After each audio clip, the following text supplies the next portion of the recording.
Talking Point platform. TTPTV. Oh yeah. Unale we pledge with love and loyalty to we sweet mama Salone. Now we all come together as one. For tomorrow, now we gon' make Salone.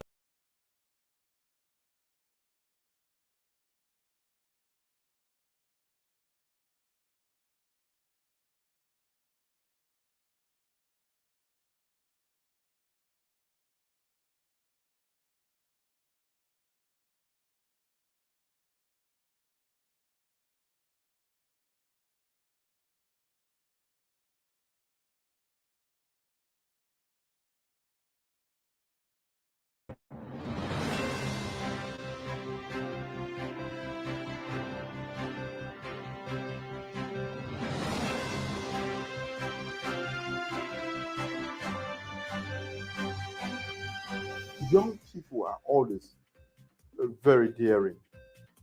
They are smart, they can take risks, but because we are also educating them, they can take calculated risks. And you need a lot of these people to be able to move the economy. So I was speaking on behalf of them, encouraging them not to despair, but also saying that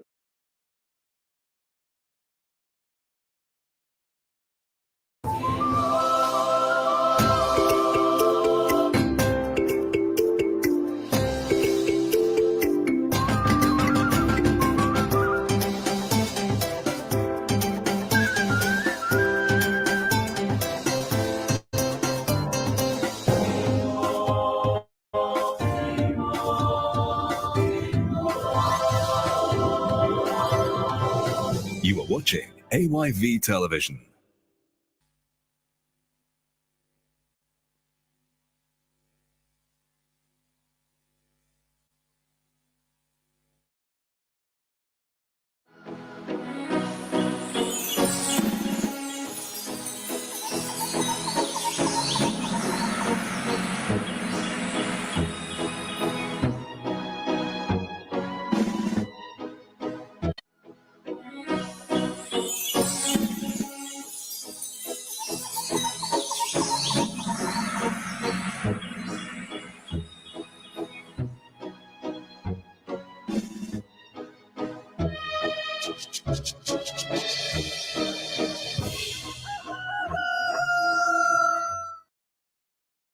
All right, good morning and welcome to Wake Up Sierra Leone here on AYV Television, on Channel 33, on the radio 101.7 FM, with Facebook page AYV News.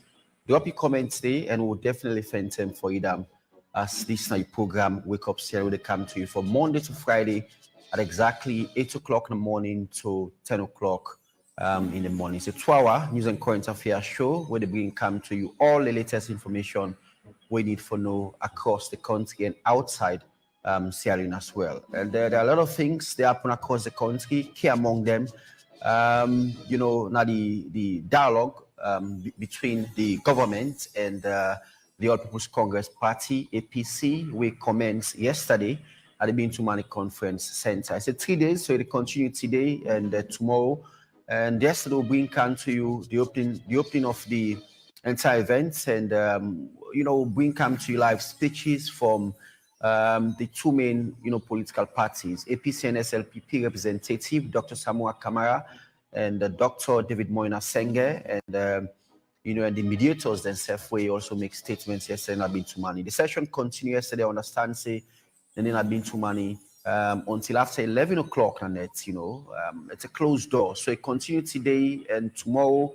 Hopefully, it then permits we will bring come to you live of the close of the dialogue between the government and the All People's Congress Party. We'll get for discuss that now the program, and we'll also get for discuss about the issues surrounding NGC political party as the main face when Dr. Kanayum Keller resigned from the party and officially declare for the ruling Sierra Leone People's Party, and they also don't welcome over the weekend. So we're going to talk to Gismet Fodemami Suma, we're the chairman and leader of NGC, and they also raise concern with regards to that. We ever talk to him on Zoom, and we also get for discuss the issues surrounding Arise, and with regards to the job creation we the one for do for Sierra Leone as part of President Julius Maada Bio in 500,000 job creation for Sierra Leone youth. Yesterday, the president officially launched in Feed Salone project in Pujon district as Sierra Leone joined the rest of the world for celebrate or commemorate World Food Day, and hopefully we'll bring to you package on that. My name is David M. Wilson, and shortly I will be joined by my co-host Sonia Jafal at the studio. But let's take a short break from our sponsor, Hokel Commercial Bank. When we come back, we continue the conversation. Hokel Commercial Bank want for telling customers then say they don't come with one new banking service where they call agency banking. With this agency banking service here, so you can use any mobile phone for do any transaction. You can open account to any Hokel Commercial Bank agents then all about the country. And let you not go na bank safe. Hokel Commercial Bank agents will give you receipt anytime you do transaction with them. Safe, you can use your phone number or your account number for do any kind of transaction. Anyone per we agents then can transfer money to anybody with your Hokel SIM Couple app, and if you don't get the app safe. With agency banking, you can request or block any Hokel Commercial Bank card. Safe, customers can pay them bills then, buy top up, send e-couple and request statements and use the QR code. In not tap there, you can also check how much money then at your account, request or stop any check, send and cash out e-couple. But always remember say, for keep your phone safe. Hokel Commercial Bank agency banking. You bank, now you neighbor.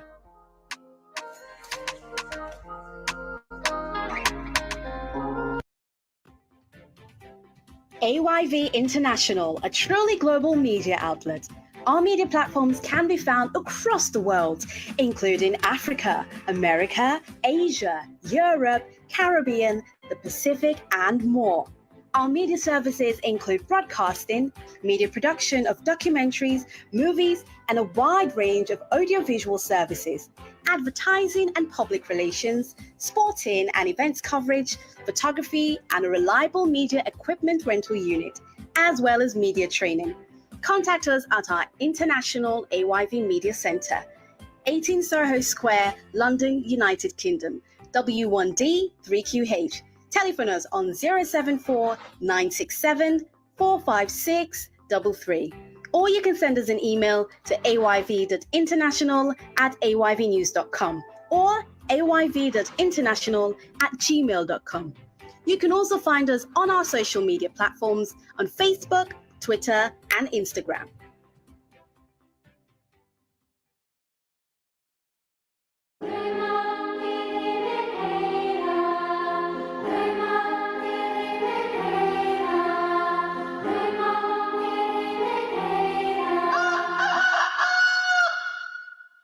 All right, welcome back. The show now AYV, Wake Up Sierra Leone on AYV channel 33 on the radio 101.7 FM on the Facebook page AYV News. Drop your comments, like I say, we'll find them for you now.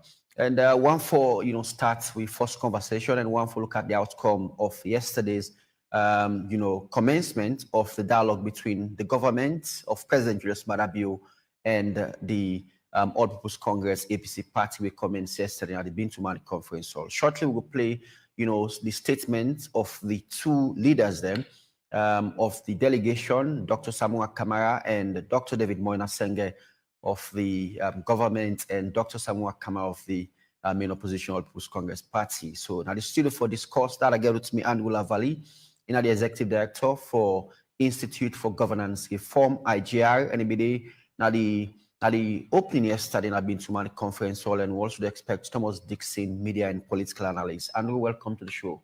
Good morning. Good morning. Yeah. And yesterday we didn't Bintumani conference hall, and when the session commenced, and statements being start from Dr. Samuel Kamara, and he outlined, and all within the All People's Congress party, we don't say, now some of the reasons that we then decide not for going to governance, and he say then still not go participate into governance, but he accepts say they're willing for going to the dialogue, and then things say now the best time this for later resolve things then we don't happen. And Dr. David Moina Senge from the government also it's the commitment of the president that they're willing for going to peace, they're willing for going to the dialogue. Then say things say the opposition and the government come together, there are a lot of development. But generally, from all the speeches that we make yesterday, what are your assessment of the process so far? Yes, thank you very much. I just wanted to take this opportunity for congratulate the Commonwealth, the AU, and ECOWAS for the steps we then take for convene we. Of course, this happened at the invitation of the country, they're not just grab for calm. Because they say, we neighbor host the bond, you get for help, go hot the fire, if you don't take time yourself, it will spill over to you. We see within the happen in other country, then you see a lot of slide back, military coups, takeovers, we see within the happen in Liberia. The elections largely peaceful, but you can get tension at some point. So it's really very important and very strategic that I make all them bodies and the ECOWAS, AU, Commonwealth, then come together with local and international backing for CCA, therefore able to resolve the impasse in the country. With CCA, it's now close to 110 days since President Bio win, they announced him as a winner. You go na Tonkolili, you go na Bombali, you go na all APC control council, including Freetown City Council. You see non-participation. You go parliament, one half of parliament is dead. So I believe say for let this impasse solve, not only in the interest of the international community, but it's critical for Sierra Leone. So that make where this process starts, and we get for tell SLPP and APC thank you. In fact, the mere fact that they will go to that place there and say that they submit themselves to the conversation, and if possible, the outcomes of that conversation by tomorrow, I think that's something worthy of special notice, and that's something we commendable. So now that make we only hope say the conversations that today will be frank, they continue to be frank like I made yesterday. Yesterday, the process opened with Dr. Samara Kamara. It'd be so firing. I mean, that's what you expect of opposition leaders. It'd be so firing of the things that they're not happy about, especially with the National Electoral Commission, the disaggregated data where they say they don't get polling station by polling station. Even though Dr. Senge come for negate them, say every political party being get party agents at the polling station. So that and the results form where they sign, then give all political parties. So Senge be they argue say that results where you get now you disaggregated data than the boy talks and they talk for ECSL and they talk for ECSL. So but that's the reality. But this really they speak deeply to this trust deficit organ at this country. The country not just polarized deeply around northern, southern, SLPP, APC, green, red lines, but it don't creep into many things what they do, including we in our civil society. Depending on how you talk today, suppose they brand you this, they brand you that. What thing we see in the elections, we see say after the elections, we see say the thing where APC protest for, they're not show them. Or talk to them, no, not this. They don't care with evidence like how you for care with evidence in court. We see say the Electoral Commission, they don't ask them, say, give disaggregated data, they don't give them. And there were concerns, especially from we, about the National Elections Watch. But talk say, when I don't observe the elections, 750 polling stations, when I publish them data, then they want to get, instead of just give a summary of the data, or saying that this will find out. Polling station by polling station. And you know why that's important? Because of the trust deficit. We not trust ourselves. So we publish on the polling station by polling station. You know what's going to happen? It lay all this argument to rest. So NEC can lay the argument to rest. APC can lay the argument to rest. NEW can lay the argument to rest. So we don't arrive at this situation because all the party then take to the airwaves without publishing disaggregated information where we actually need with critical. And of course, it behoves NEC, the ECSL rather, for take leadership for making disclosures. And I only hope so we will go beyond that one day. But I think waiting will be the discussed largely as citizens. In fact, I see the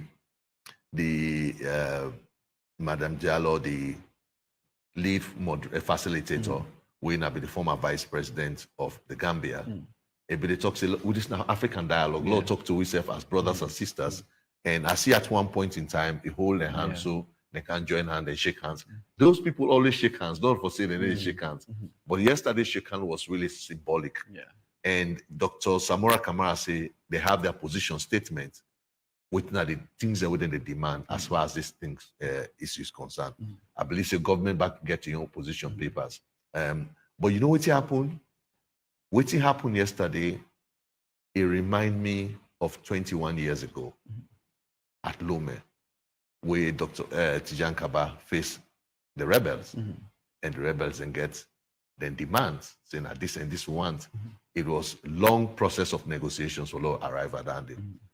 But the thing we're promising yesterday, we still make a reminder of 21 years ago with the war done, and still, so the things that the rebels and we go to bush for go fet, will not solve most of them problem they hate. And I see the facilitator, they talk many times about the TRC report. And for the Sanko, we've been going to bush, it not only monopolize grievance against the way the country been run, but it talks it to hell with the justice system, because justice not be to protect ordinary people. So they see say, it reminds me of what APC say, I need to go court, because I believe say the justice system not they protect me. Both APC and SLPP, in their hands, we don't get hundreds of millions of dollars since the war ended for transform the justice system. Of course, not to any excuse for let President Bio, if at all he lost election one day, talk say, I don't believe the justice system, because you have an opportunity for improve that justice system. Not to any excuse for let APC talk say, I don't lost election, and then you go inside because I don't believe the justice system, because you've been given enormous resources in the past for protect that justice system. So I think there are lessons from this, but any crisis, they create an opportunity for a reset. Where the war been done, we get the TRC report, it talks a lot of reset again. And the TRC gets a number of recommendations for Let's reset, including how political parties and they behave, including this peace commission where there's a lot set up, including how to redistribute services equitably to every Sierra Leonean, including how to end poverty for all live together peacefully as a society, including all the constitutional reforms that they talk about, because the TRC reports at page 9 and 10, they clearly talk about the human rights abuses, the injustice we make Salone go to war in the first place. And so in all fairness to the people of Sierra Leone, the one that we don't manage with trust, 21 years after the war don't end, whilst we don't move, we actually move progress as a country, because we watch Sierra Leone still at the third most peaceful country, at least in West Africa, one of the most peaceful around the world. But we are still not there yet. We are still not there yet. And we deeply at the CCA, politics is seen, as a platform for let we control resources, not as a platform for let we deliver services. I only hope, say, this conversation would then two-day dialogue here, it actually end up in conversation with political parties and actually look at themselves deeply and see how they're able to transform themselves or deliver services which Sierra Leoneans they badly need. Because the same poverty with the McKinney, 9 day bow. The same way they put local, if you go Kenima and Pujo, 9 day. So it actually sees it 62 years after independence, whilst small progress don't make, but the way the world they go very fast, with the system will progress really, really slow. And a number of Sierra Leoneans then they become uncomfortable with that. I don't see graduates, then they come out college, then they're on drugs, then they're on kush. They don't have jobs. This dialogue for see how we will address that one day. In fact, following the elections, we see a spate of the rise of drugs. So it means there is a drug abuse get an implication with politics, it gets some relationship with politics. So we get for really see how we discuss anything here honestly, we actually give with all to Ram, and before the dialogue opened yesterday, we've been there, now Bintimani, we talked to the mediators, and all of we commit ourselves, say, we support the process, and let this process let be resolved, let the opposition take in seats, let ask them the same questions we don't they ask about how to move forward as a country. I know, the entire process yesterday comments, very well. And the statement from the two leaders, them somehow to be punchy, like you mentioned initially. And I see where Dr. Samuel Kama outlined, some of the things same way that we don't see the reason in this way make them not participate into governance, and some of them things, and they, removing the commissioners then, and also call for rerun of the election. And he also said that after we get an exclusive interview and say then still stands on their commitments and once then things and they for look into.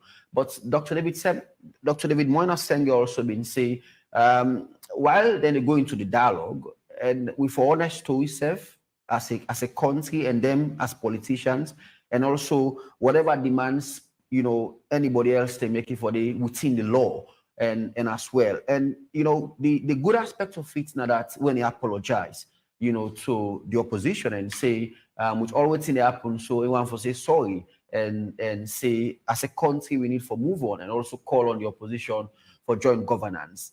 Now part of the process that and then on one south side and the mediators then recommend and also say it's a way of progress into the dialogue. If the government bench, I know after the Dr. Samuel Kamado making statement, and most people be the thing say the action of Dr. David Moina Sengo quite very harsh, but you see calm and coin the situation as well. But with all of that, you think there is a progress, being that we are into the two of the dialogue, and how the genuineness of the two political parties going into the dialogue. Yes, I think there will be a time where, in fact, fatigue don't set in. A lot of Sierra Leoneans are really tired of the stalemate.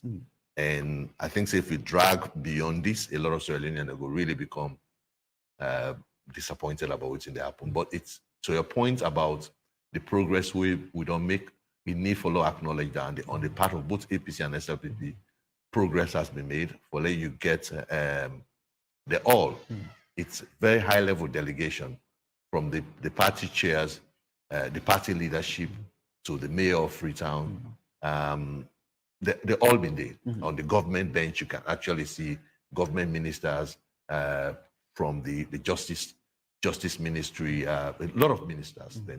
It shows how serious the situation be there. Of course, now the political class down there, and they discuss amongst themselves about how the country will move forward. So I think that this is really important. I been mentioned about the trust deficit because say where the election done, where they announced President Bill get 56%, APC contestant. With new results, it shows President Bill get around 53%, make the second round. APC get around 40-something%.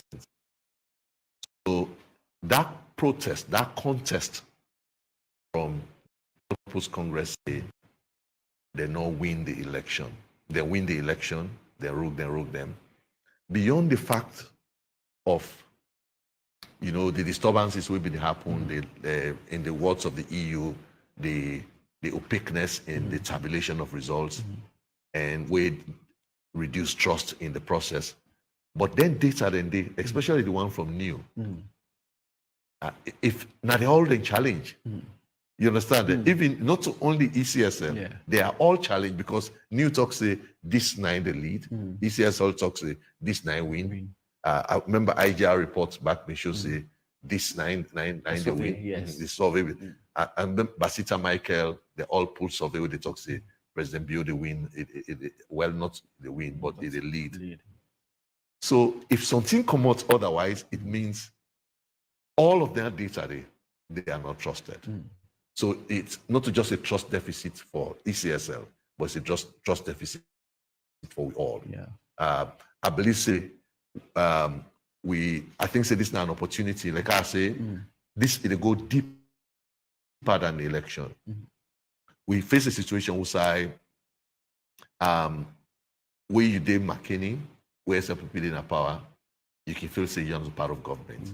Where you did Kenny Maidibo, APC in power, you still feel say, no, this, I'm just in the country, but I'm not part of this. So it's really the assurance where this dialogue they get for say, we are all Sierra Leoneans, we are all one, and so we get for treat ourselves. The party we get for take leadership in doing that, it get for be the SLPP. But APC back get for corporate, because yesterday I will look at the dialogue bench, and it's really interesting for let you see. You begin to watch, if you come up from the south and east, which hope you will get for say, that dialogue bench from APC, it actually represents you. So anytime we party in the talk about inclusion, inclusivity, the first thing, they say charity begins at home. If you look at the SLPP bench, you go, you're not from the north, you begin to ask how that bench represents you. So at any time we party in the talk about inclusivity, charity begins at home. So the dialogue, I only hope there will be clear benchmark as to what we mean by inclusivity and how would they foster that meaning there. The Citizens Manifesto being suggested in the lead up to the election, and that manifesto was presented to APC and SLPP about issues around inclusivity. How do we make appointments? Who is in and who is out? We will not do an assessment yet of the various appointments that has happened so far under President Bio. But one of the things where the Citizens Manifesto be recommend that no region of the country not for be above 30% of the appointment or below 15% of the appointment. So that means every region gets a fair representation. It just beholds us as the drivers, the pioneers of the Citizens Manifesto for look at that document again, assess government moving forward, and we therefore present that manifesto to citizens, to the mediation committee, for let them see how citizens then feel about national cohesion. Where really, because cohesion has been broken, now the main reason why they make good effect. So I know you need for left, because of you busy time, but today are the two of the process, and hopefully tomorrow the three, and we'd expect forget to communicate at the end, we're able to understand and see the two party they reach into an agreement. And at the end, we know it's not the progress. But with yesterday and what we'd expect for today and tomorrow, how you want to assess that? With yesterday commencement of the event and with today and with tomorrow, generally, how you want to assess the outcome? Yeah, well, me now an optimist. So even though I've been telling this to my colleagues, Dr. Samora Kamara was very fiery. But it ends on a fine note that are committed to dialogue. Dr. Senge calm, say let's calm things down. Of course, you expect that from him. Now, the government in power, you need actually stability, you need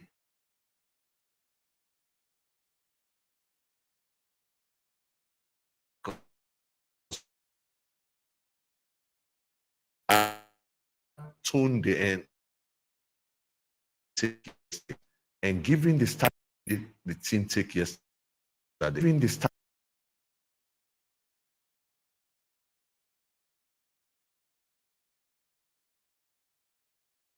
in the experience of the one way they support the facilities are not doubt. Not so yesterday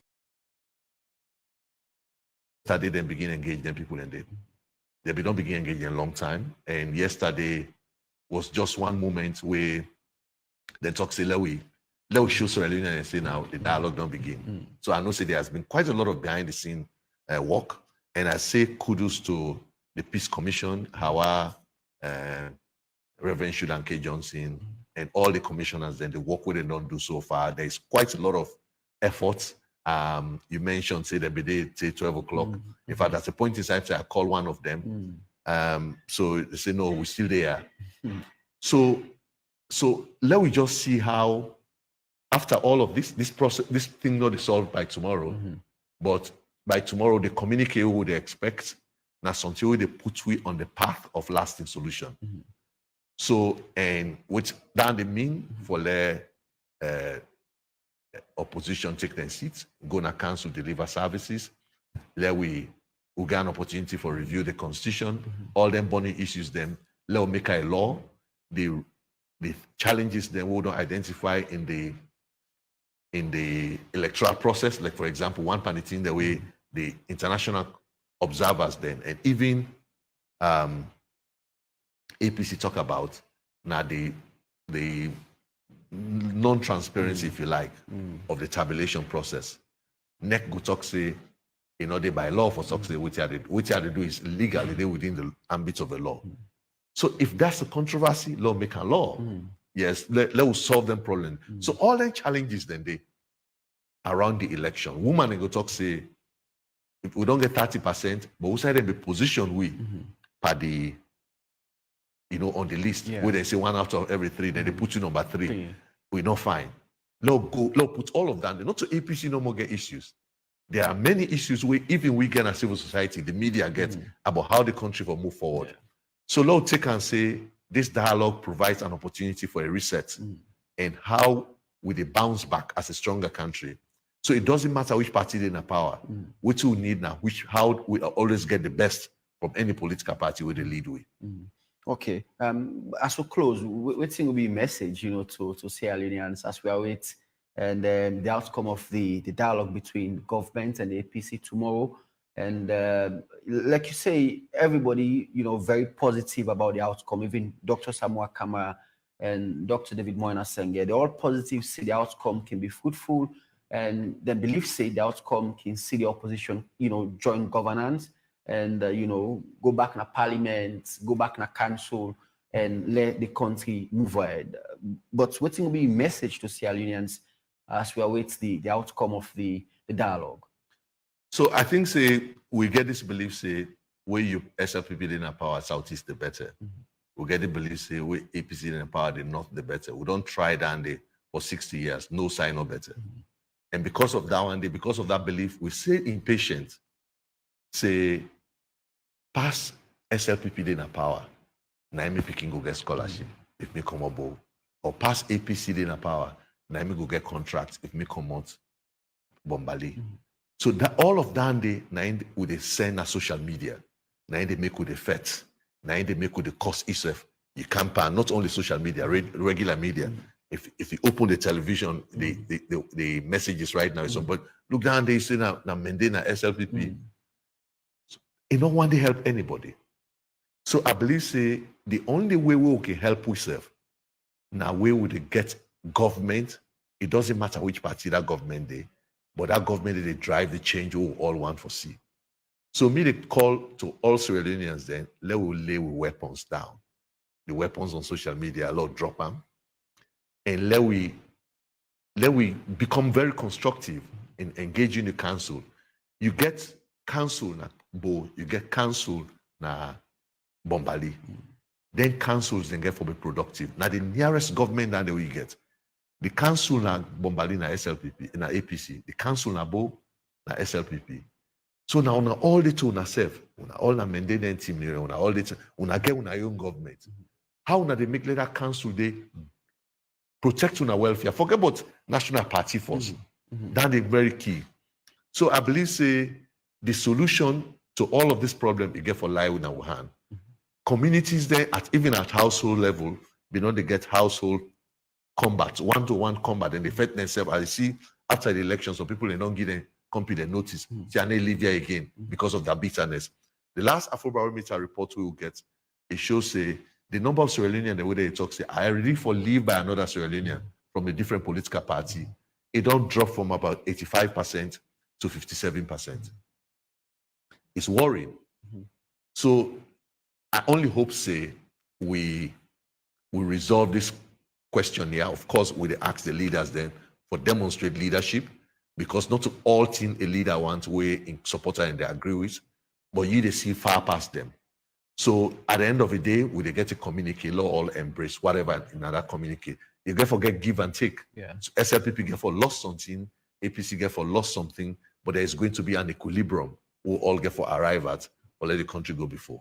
And Valley, thank you very much for being part of the show. And now let me take the speech then from Dr. Samuel Kamara, and later we'll bring come to you the one from Dr. David Monasenge, and we'll come back or continue the show. Madam Chair.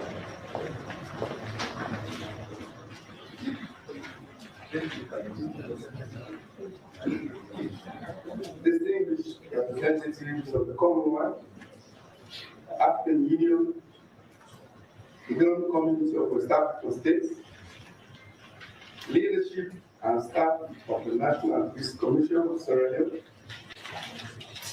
members of the Diplomatic and Consular Corps, representatives of the Sierra Leone People's Party, comrades of the All People Congress Party, here present, members of the press, distinguished ladies and gentlemen,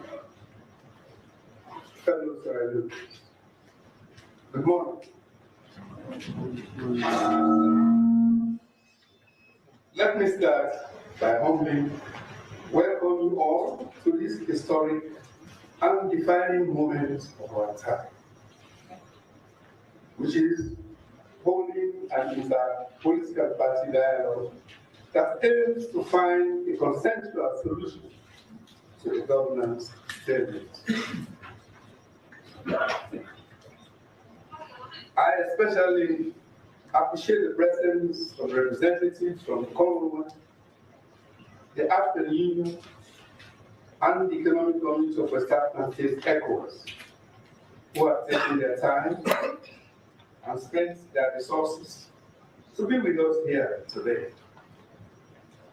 Their presence is a clear testament and demonstration of their commitment to the achievement of democracy, peace, security, development, and stability in our beloved Sierra Leone and elsewhere in the rest of the world. Thank you very much, Your Excellency, Madam Fatou Majano, former Vice President of the Republic of the Gambia. And thank you also, Justice Sanga, for agreeing to facilitate the dialogue by joint courtesy, compliment, the aid, and ECOWAS. Hearty congratulations from the people of Sierra Leone to you, our colleague, Professor Michel Scott, for your high academic achievement as professor a few days ago. These three institutions, together with our other development partners, here resident in Sierra Leone, continuously engage us as a party on the need for all political parties and other stakeholders to work together to ensure a peaceful elections outcome and to commit to the tenets of democracy and the rule of law as we embark on the June 2023 presidential and general elections. One important outcome of our engagements with our international partners was the signing of the peace pledge a few weeks before the elections, a pledge that the APC fully adhered to. For us at the APC, our paramount interest has always been, and will continue to be, the peace, security, and stability of our beloved Sierra Leone. Accordingly, our commitment to having free, fair, credible, and non-violent elections has been attested to in our several press releases before during and after the elections. Unfortunately, the entire electioneering process was played with a plethora of premeditated and carefully structured actions aimed at rigging the elections before and throughout the entire process. And these include the perpetration of violence, intimidation, and a disproportionate display of what I would describe as gun power against the leadership, members, and supporters of the APC. We also suffered from deep-rooted ethno-regional pride that has succeeded in dividing this peaceful nation.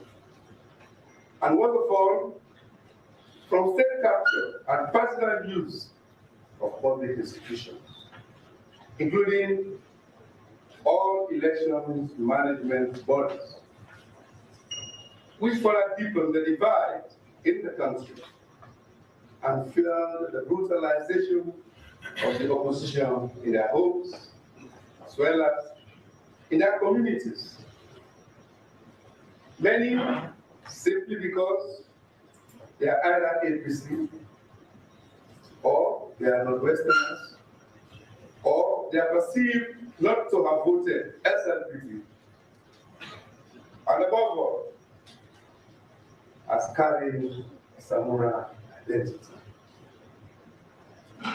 Your Excellencies, lead facilitators, it is this premeditated and ingrained hate, along with untold anger, intolerance, and tribalistic tendencies in the Bill regime against the opposition since 2018 that represents today the bedrock of Sierra Leone's heightened political tension. This is something we cannot ignore or set aside if we want to restore democracy and bring back peace and stability in Sierra Leone, a country with tremendous potential and prospects to build and secure lasting hope and an enviable future for all. It is worth noting that the June 24, 2023 election and its aftermath was merely a combination of the reasons that have brought us here today.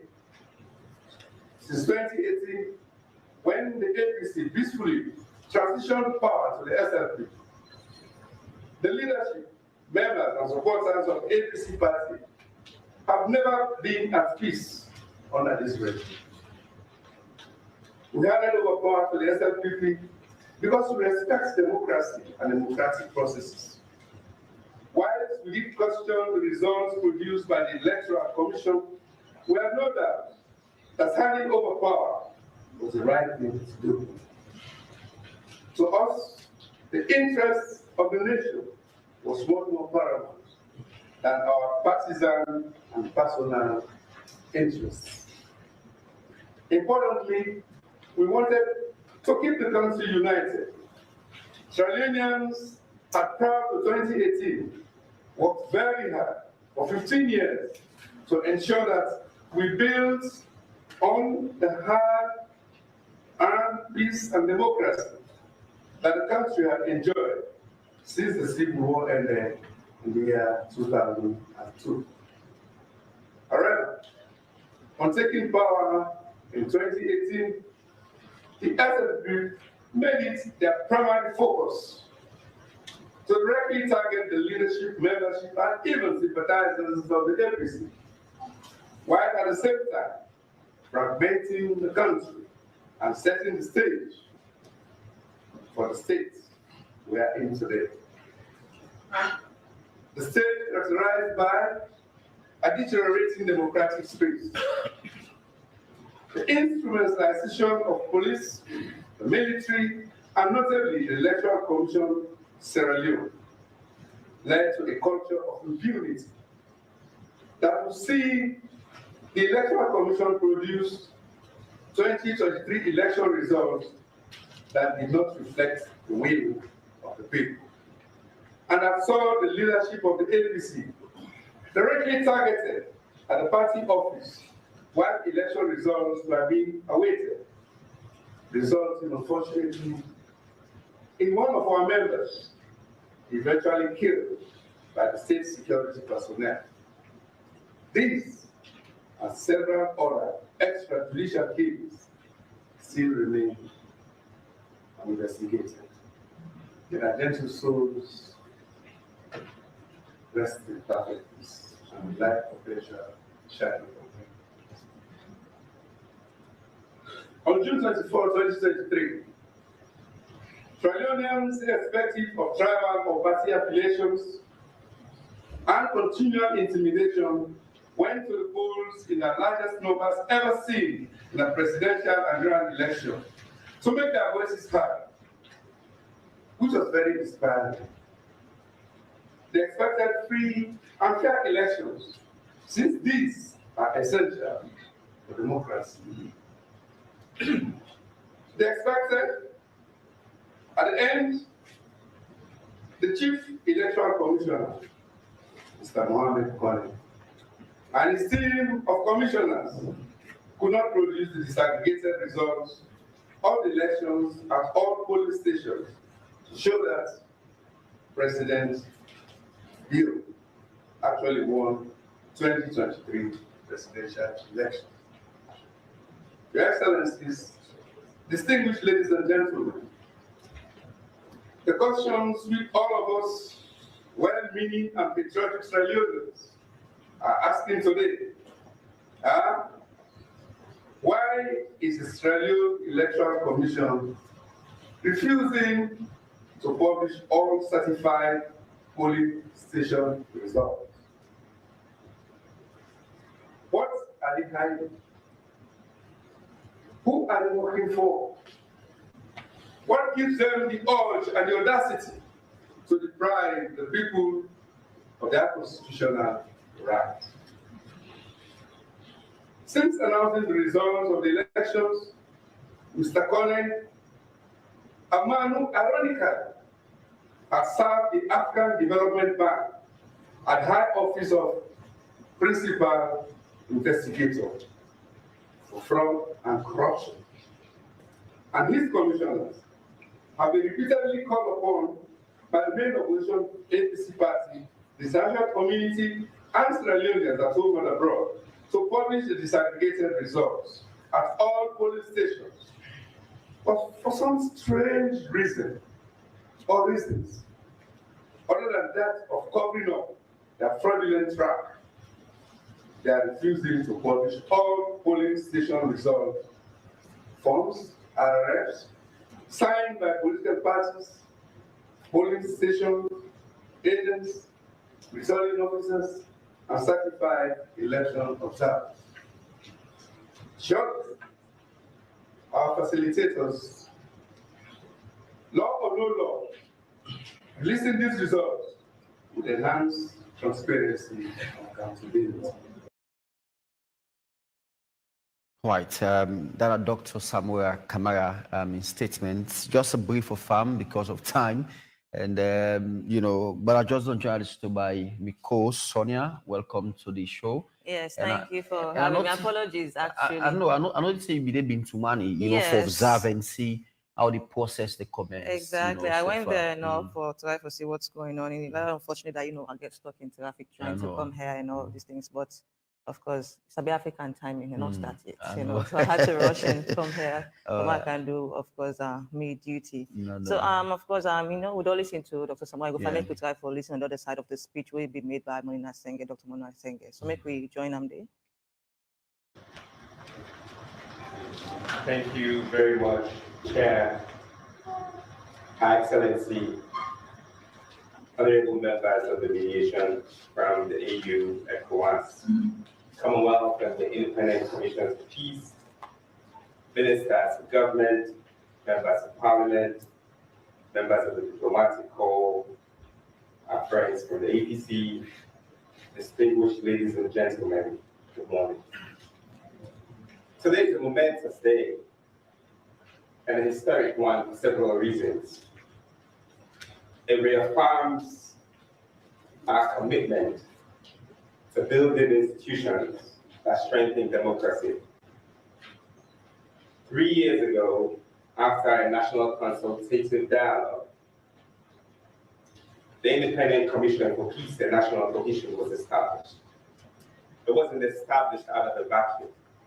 It was a recommendation from the Truth and Reconciliation Commission that they are able to organize and bring together international and national parties together in a very fraught state is a good testament to the people of this country. Congratulations.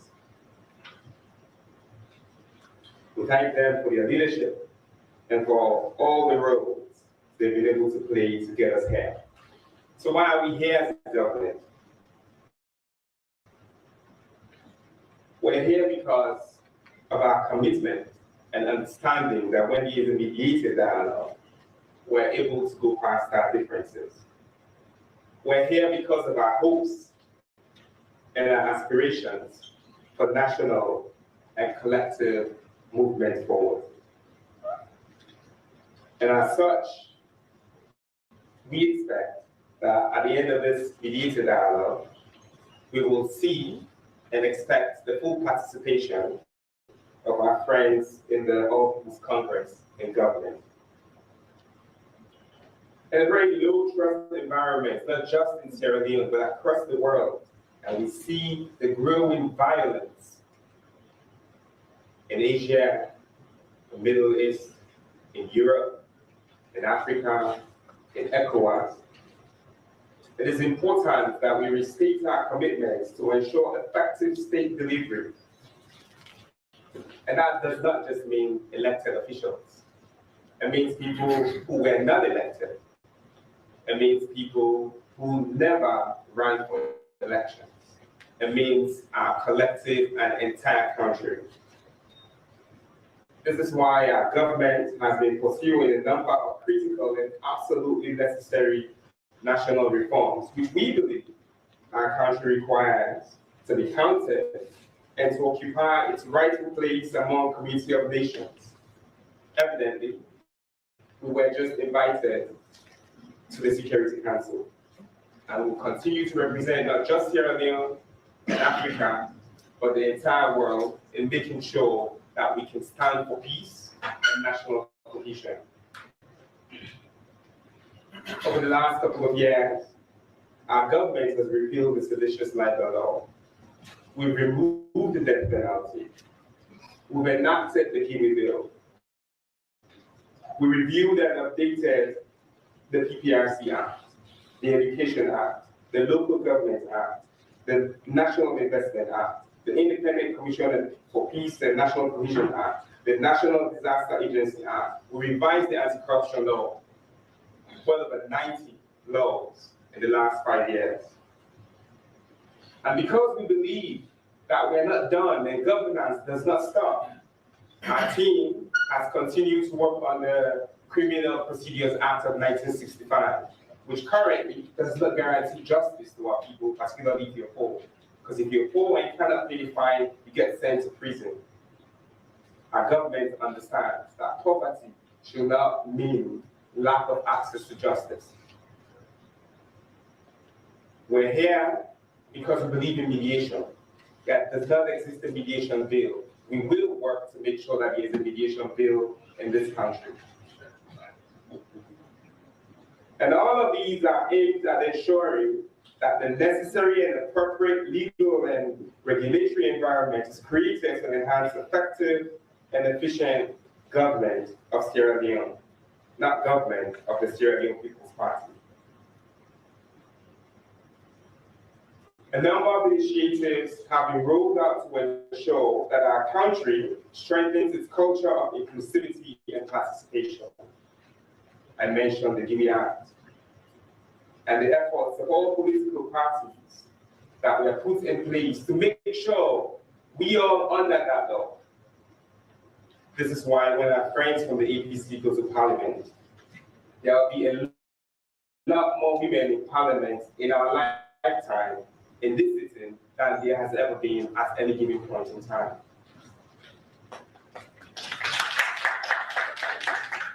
youth empowerment has ensured that Sierra Leone remains an example across the world. The number of young people who are given elected and appointed positions is at an all-time high and it's used as a benchmark across the continent. Political participation, where in the last government, in the last election, there were 17 fully functional political parties operating in the country of about 7 to 8 million people. CSOs are actively encouraged and have statutory positions in many strategic national institutions. There's no new commission that has been established over the last couple of years that does not actively include the participation of CSOs. The media is free and independent, with over 80 community radios and about the same number of print media. As His Excellency has said, there is absolutely no journalist in prison today for practicing journalism. These are progress that we as a people can be proud of. We believe in effective governance, and Sierra Leone has continued to work assiduously to improve our country's global indices. Evidently, we passed the MCC scorecard for 5 straight years. We didn't pass MCC scorecard for MCC, we passed it for our people. Because when the corruption index goes from 49 to 84, it is not MCC or the US government who benefits. It is perceptions that reflect our people's thought of corruption.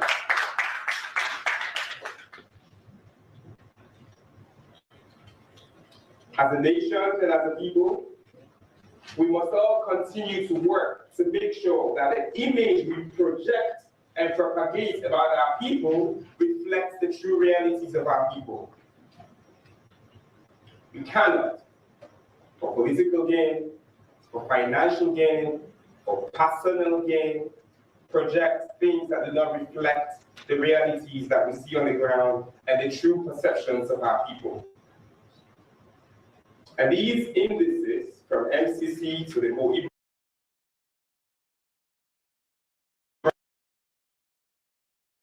from what some of our friends continue to speak when they're given the podium. We believe that we must strengthen state institutions, most importantly. I spoke about the Independent Commission for Peace and National Cohesion, which came out of the Truth and Reconciliation Commission. In the last 5 years, we have implemented all possible recommendations of the Truth and Reconciliation Commission that does not require constitutional change. We've established institutions that make Sierra Leone an example to the world. For national disaster response in our fight for COVID, our leadership role on the APRN, our leadership role on the C10 continue to be examples that countries across the world turn to.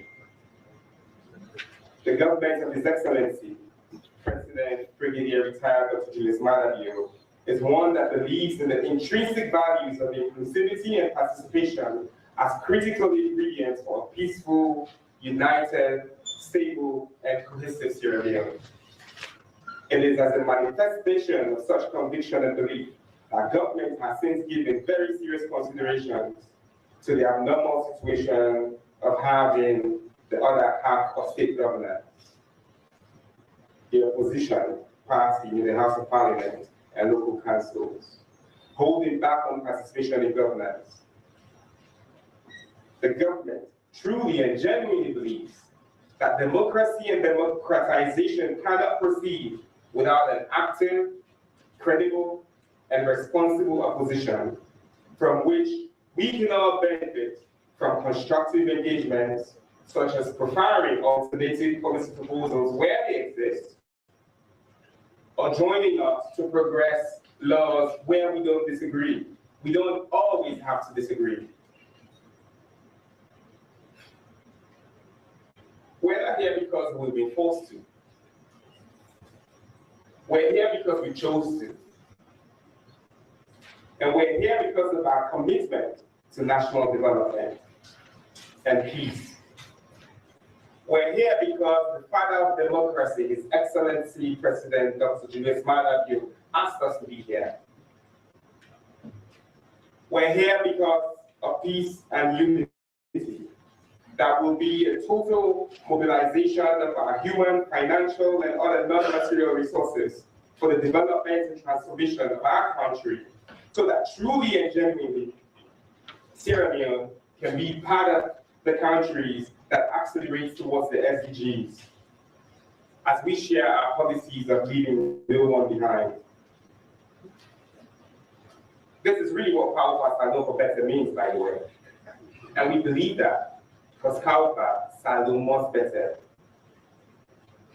This is embedded in our shared belief, and this is something that the government of President Liu is committed to supporting and promoting. The government is committed to ensuring that agencies that promote inclusivity, participation, unity, and national cohesion, such as the Peace Commission, other agencies of the government, CSO, development partners, all have a safe space and are given the support to function in a meaningful and productive manner at all times. And it is this manifestation of government's firm conviction that governance should be inclusive and participatory that will remain open and supportive of every initiative that will ensure that this current impasse that has caused challenges in governance post the June 24th multi-tier elections are addressed in a manner that takes cognizance of our national constitution and national laws. The government is convinced that there could be several ways in which, together with counterparts in the opposition and as a nation, we can forge a progressive national partnership in governance, with each party playing according to its mandate, while at the same time ensuring that the national values of unity and peace efforts are made for continued cooperation and collaboration.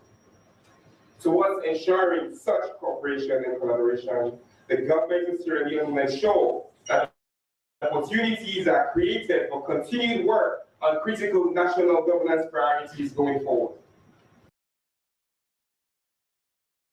Yeah, well, that may be with Chief Minister in statement when Dr. Monima Senge, when in statement we make yesterday, pan the dialogue session. Of course, today will be the second day, and then I went there earlier for try for civil for convince them for make media be part of it, but they, unfortunately they say no. Yes, so we hope that tomorrow, door, yes, so they hope, hopefully actually you're tomorrow. going to get back and forth. Exactly, And, because you know they get in private session even know. after they don't make the public one, and just for try for Saturday for put these two parties together and make way for move forward from there. Okay. But so far so good. We're hoping for the best. Yes, anyways. I think there are a lot of progress. I understand. Say them, they'll not be end yesterday until after 11 o'clock. Yes. So it means if somebody didn't have one place for morning till 11 o'clock, that is show commitment. Exactly. They're willing for get the dialogue going. Exactly. But we're on joined on the studio by Thomas Dixon, and Dixon, welcome to the show. Thank you very much. And you briefly listened to it in Dr. Samoa say and to it in Dr. David Moina Senge say, and both parties committed to peace and national cohesion, and one foresee development in governance. But with now your overall assessment, and I know there are a lot of catchy lines with regards to the two, leaders, of the delegation for the two party. I think first of all we need to put the discussion in context. Within the background on which then they can do this dialogue. Within the mandate of the facilitators, the mediators, and we've been fortunate for get a meeting with the facilitators on Sunday. And one of the questions we asked are within the mandate. The immediate mandate of the facilitators now for ensure say them break the political impasse. And within the current political impasse at the country. The current political impasse at the country are the opposition refusing to be part of governance. From the national level to the local level. That is the immediate mandate of this particular dialogue with the government, pick the political impasse. And this mandate within this breaking the political impact, they lead to inclusivity in governance with another mandate of this mediation process. Bringing, let's have inclusivity, which is also similar to the first one. Because if you want inclusivity in governance, the opposition should be in parliament, the opposition council should be gone, their voices should be heard, and people, not just the opposition, everybody in society should be included in governance. And then the long-term mandate, according to the lead facilitator, is the implementation of the Truth and Reconciliation Commission. And where the Truth and Reconciliation Commission gets boku recommendations, some of them recommendations indeed they don't implement, like establishment of the National Youth Commission, the Children's Commission, having 30% quota for women, having a separate National Youth Commission, and having an independent police complaint board. Some of these things have been implemented. We get few, and one of the few that we get some of them, not say few, we don't implement. And one we don't know, but we major at the review of the 1991 Constitution, which I think all governments don't make lip service, so say you do the Constitution for make a more liberal, for make a more Constitution where it will be less ambiguous. A Constitution will be very, very explicit. They don't make anything in there. We don't see efforts by previous government, current government. They don't make effort for review. So long term, some of those recommendations will not implement or be implemented.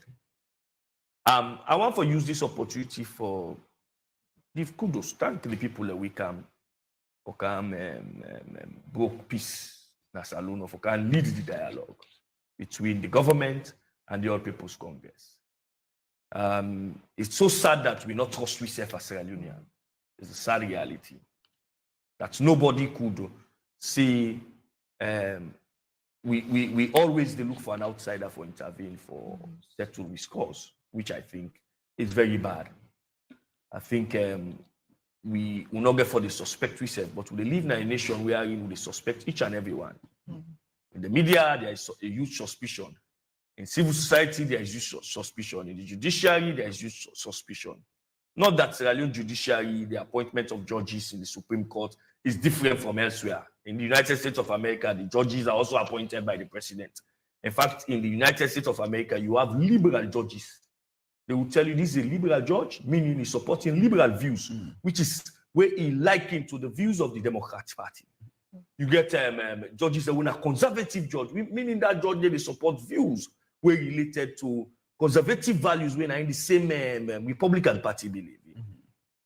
So it is not restricted to Sierra Leone, but I think yesterday process, the official start of the dialogue yesterday, gives some hope to Sierra Leoneans that this impasse can reach in conclusion, wherein we will see everybody in governance. So, of course, because, from the dialogue yesterday, people were expecting that probably the first gentleman or that of the second gentleman would be supposed to be present, but we only see that now the chief minister end up for head the delegation and things like that. And we know usually they say where they try for make peace, it is important that the heads of these people, be part, because where you get your head, where the head then come together, the followers then will follow as well. So what will be your take on that? For me, I think it would have been wise for the president to have attended. That I think, and if the president can get all the schedule, I think it will be done good for let the vice president attend. But again, this is the number 3 man in the executive. It's like the prime minister. So for me, I don't think it's bad. It also shows government commitment because on Sunday, the chief facilitator clearly states that the president, the conversation with the president is ready for dialogue. It's ready for peace. In the conversation with the APC is ready for peace.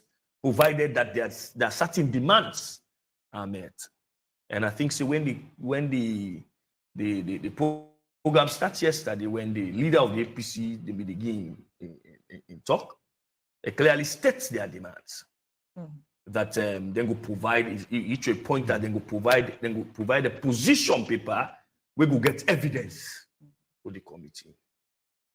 For me, I just wonder if you get an evidence in your hand, why didn't you go to the court? I believe it leads us Yes. to the question of a system and not trusting our system. Well, this is the problem.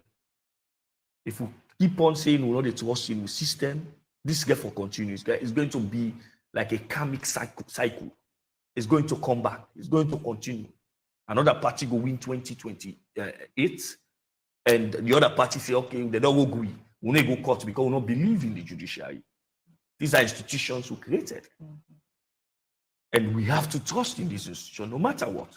I don't believe, say, Peter Obi in Nigeria believed in the Nigerian judiciary. But he went to court. I don't believe, say, even Joseph Fitzgerald Kamara at the initial stage of the election called APC, advised as a lawyer that the party should go to court. Because when you go to court, you don't put a doubt in the election. And that is what the law says. And that is where I will mention Senge's statement that, well, I think Samura Kamara was very, very strong in his statement, and Senge was very calm, which is, you accept, and it's acceptable. Most times your position can be very, very strong in coming out with statement, whilst the ruling party, they are like the mother, they can be very soft. And Senge was very calm, and it points out to the fact that we should celebrate our diversity rather than our rather than we ply on our diversity for great anarchy. He mentioned again an example how he is related to the leader of the APC, Dr. Samura Kamara. To Dr. Samura Kamara's wife. And this happens most times. Now, most of we who get background from north and south, we get family and us, you get a Mende cousin, somebody get the same family, I get a Timini cousin, I get a Limba uncle. You know, this is how we in other parts of the world, in Africa, you know, they happen so. So this is, I think this is good for our country, for those who celebrate anything, but truth to be told, the crux of this matter, according to the APC, is the publication of this disaggregated polling station results. That's the crux of the matter. And if we want to establish truth, NEC should be at the center of this. I don't see the NEC commissioner talk. I don't know if by design. I know of the program. It be there anyway. Yes, I don't see it talk. Which for me, I think the publication of the disaggregated data should be published. Let everybody see, say, this is still where the people that they call for, not to two or not two. Then even for the opposition say they have evidence. I want to see a point where in the NCSL go try to publish some of this evidence. They not go court, which the law say them for doing 7 days, which they not do. But if you have it now because you don't get faith in the court, let us see this evidence. But you know, and I've been faces where the opposition been called the press conference. Someone come out been called the press conference. I've been faces some of the things away for being pointed out to now some of this evidence. So for me, I think it is vital for NEC, the ECSL chairman, for me not make a statement. But we see we are in the head of governance, the while we go lead the government side, when David Senge turned out to be defensive of some of the allegations made by Samura Kamara that every party get disaggregated data, which impliedly is right. Every political party then get RRF form. We then give them when a polling station results. Each polling station then gets RRF form. Even that RRF form is made to the public. It's been displayed outside the polling station after the election, polling center after the election. But if you follow what's in the happen at Liberia, neighboring Liberia, and the way the Electoral Commission, they announced the result, and the way we own announced the result, you clearly see, say, the EU statement about our election being opaque is correct. The tabulation of our result being opaque is correct. In Liberia, the Electoral Commissioner, they announced the results by polling station. For example, you go take Montserrado County. It says out of 100 polling stations, 10 polling station results are in, which represents so percentage, 10% of the polling station, and you read the result. So this is what the opposition, I think what the observers were expecting, that this result would have been called by polling station instead of get a grand total. You don't know side the result and they come on. Where in the commissioner they call results, you don't know side and at the end of the day, you do some form of disaggregated by district,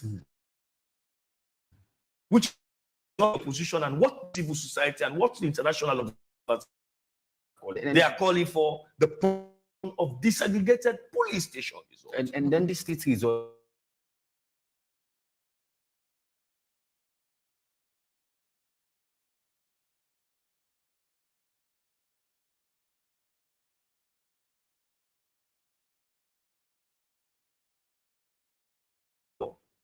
Now the publication, and you see a brilliant lawyer, young lawyer, don't decide for going to court. Let go test the court, but let the court mandate ECSL using the FOI, Freedom of Access to Information, right, for let ECSL publish this result. The day of precedence, you know, and like you mentioned initially, trusting the institutions that will build by law, and within the All People's Congress do, and you think Sana is a very good precedent then set up because. For example, you know, most people only say Salone we own politics. Within this person, do you when yes, you come back you want for doer, you know? But generally, who signal this send you know in the forthcoming election? It's not a good precedent. For me, I think going forward, we have to ensure that our election is as transparent as possible. We therefore ensure the election very transparent. That even if somebody will raise question, we go tell us say no. You know, get any side for raise questions. So, for example, ECSL will tell you say they are not mandated by their act. The ECSL Act for publish disaggregate. That has been their argument. Disaggregated police station result. We could review the law and make them very clear. And we'll not for review the law and make them very clear, and then we'll get another law where they debar them from doing that.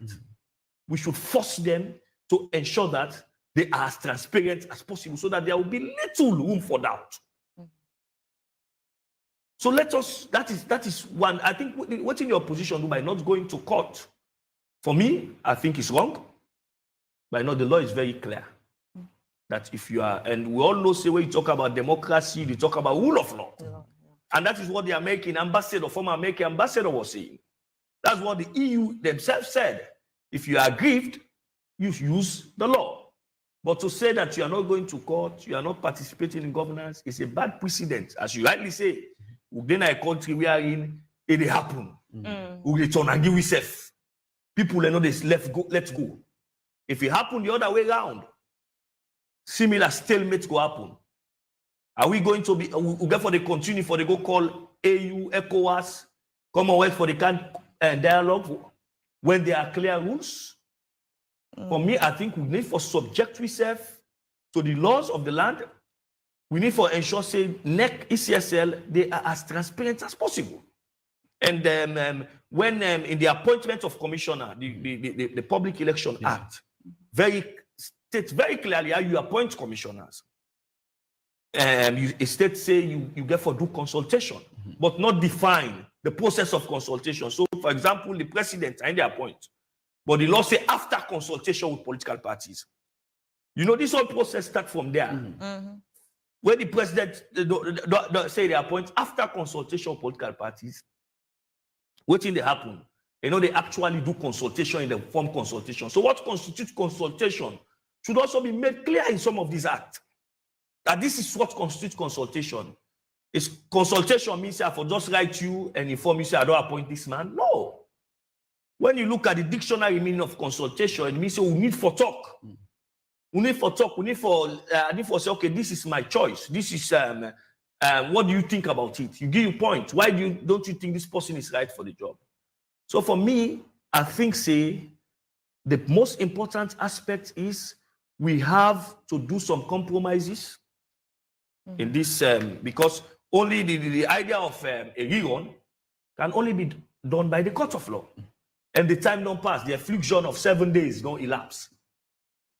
So to say you are going to say a rerun that this committee, this mediation committee cannot recommend a rerun. And also the sacking of the commissioners then.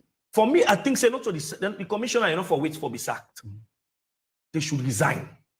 Not only the commissioner, after you read the EU Act, the EU report, the commissioner of NEC, ECSL, and all the chairman and all the commissioner they for just resign. They're not for wait let them sack them. Their credibility, they are at stake now. People they don't doubt them. The head of the security forces, that is the IG, I call the name of the IG.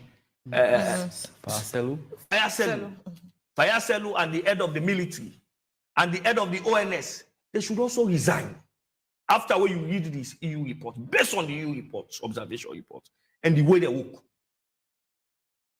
Let new people then come. I think that will restore confidence. But again, one important thing what David Senge say, now the national review process, we go encompass all of these laws. We go look at some of these challenges and going forward. But the question has been whether the review process will be independent with the vice president being chair. And already we also say the vice president on the castigate and observation reports. Where to me, I think it's improper. For let the vice president go on Twitter and election observation, and the report where you must not accept. You must accept in good faith and say then go look at the recommendation implementer. You went ahead on Twitter and said that begin to castigate the report as being biased and so on and so forth. So you already don't put yourself in a biased position. You don't prejudice the National Review Committee. So already the vice president, even before that now, enough for chair because it's also part of the process. It don't make them very worse by prejudicing a report we get for come before this committee for look at. But Dixon, this is not a thing we don't happen. Like how maybe they say usually it can be like a turn against situation or usual, it always happens. If not, when APC win, some people they say, oh, they work them. When some people win, APC will say, oh, they don't work well, and people then go try for what is different from Christian opinion? There's way even say people for go police than waiting they happen now. Well, I think it's very unfortunate. Similar thing also happened. Exactly. So, yeah, similar thing also happened during Christian Top, but we get for put stop. We not get for say because Christian Top do Mohamed Kone for do. We get for put stop to that. So let us put stop to it and let us have a fair process for once. Let somebody win, even if say if somebody don't win election, even if the Grumble say the one lost the Grumble say the election not free and fair. But if I go to neck the website, I look at police station results. Like for example, I take district away, we know say na swing district, we swing. I take Kabbalah, I take Cambia, I take Kono, I take Freetown. Look at the result, and you self when an ordinary man go point out to you political leader say this election will lose some. But you don't create an election process, they create room for doubt. Not create room for any doubt. They can doubt you. But you follow, say you ensure say the election is as transparent as possible. That is what NEC should have done. ECSL should have done. But they failed to do it. And the same people we are talking about, they created this whole impasse. They were talking about let the opposition. I think for me, the first thing we them for do, then commissioner, they all for step aside. Let them, the president now with the political parties, then do proper consultation and appoint new commissioners. The dialogue, the continue today and hopefully tomorrow. And at the end of it, we expect, communicate, we probably then will sign upon agreement on waiting and waiting and don't discuss about. And most people, positive about the outcome. That and governance could be run as we expect, and even David, Senga even mentioned that then hope for see the opposition go back in the parliament. Was very honest, for say without your opposition, we can get a better running, of governance. Yeah. And that is very important as well. And also apologize, to the opposition of all waiting don't happen. With all of them stepped in there, you see any progress at the end of tomorrow that we expect a positive outcome? I see progress. I'm not sure say the international community, the African Union, ECOWAS, and Commonwealth will be here. They spent days in ensuring that the party then get dialogue, and at the end of the day, this dialogue, the neighbor forget time, it will face a deadlock. It's only get for it's only get for Otwi the more, because other countries are moving. Other countries are moving. If we kept on doing this, like David Senga said yesterday, you have they for do constitutional review. They want the opposition for the day. They want the opposition voice for be heard. In some cases, in the constitutional review, they get for do referendum. The opposition said, get for go talk to the people about this referendum. Let us see whether we go reduce the power of the president. Whose process we go use for appointing a commissioner. All of these things, the opposition get for the. Apart from that, the opposition get the young council that we get for one. Money government get for do right now. Government they do budget here. But at the CA then they run the council. Now normally they can go face budget here, but so you get a mayor and councillor they can advise saying at least we want for let you do for let we increase the budget for Tonkolili district council, for example. We want for let increase the budget on reallocation and education or on agriculture, in as much as this the flagship projects of the president now on agriculture. And we get so land for do. So all of these things, their contribution is needed in parliament. And I hope, say, at the end of the day, both parties will sign the communique, not just signing the communique. We are used to signing communiques. It is about signing the communique and being sincere in the implementation of the communique. It's not just to go and sign. You sign and then you left. But it's to sign and implement the principles in the communique. We've done some brilliant communiques then. This is not the first time we are facing a political deadlock. This is the time this is one of the few times we go call international people and for can solve a problem. And I think say this is not get for the continue. We get for ensure say that this be the last. We get for ensure say some of their recommendations plus other recommendations with the dialogue will bring out, especially on election, because we don't find out in a political power and they divide more. So because the political power they divide more. Let us ensure that the process for coming to political office is transparent as possible. It reflects the will of the people. So let not begin for see a situation wherein we go second guess an institution as ECSL. ECSL should be credible, and people when they work in ECSL will be credible. But now that we don't see all of these things, my hope is that both parties go put Sierra Leone first. Look at the bigger picture. The bigger picture here is Sierra Leone. As Samura talked in a press conference, the last time, elections are not do or die affair. Election, they come, then they go. Government, they change.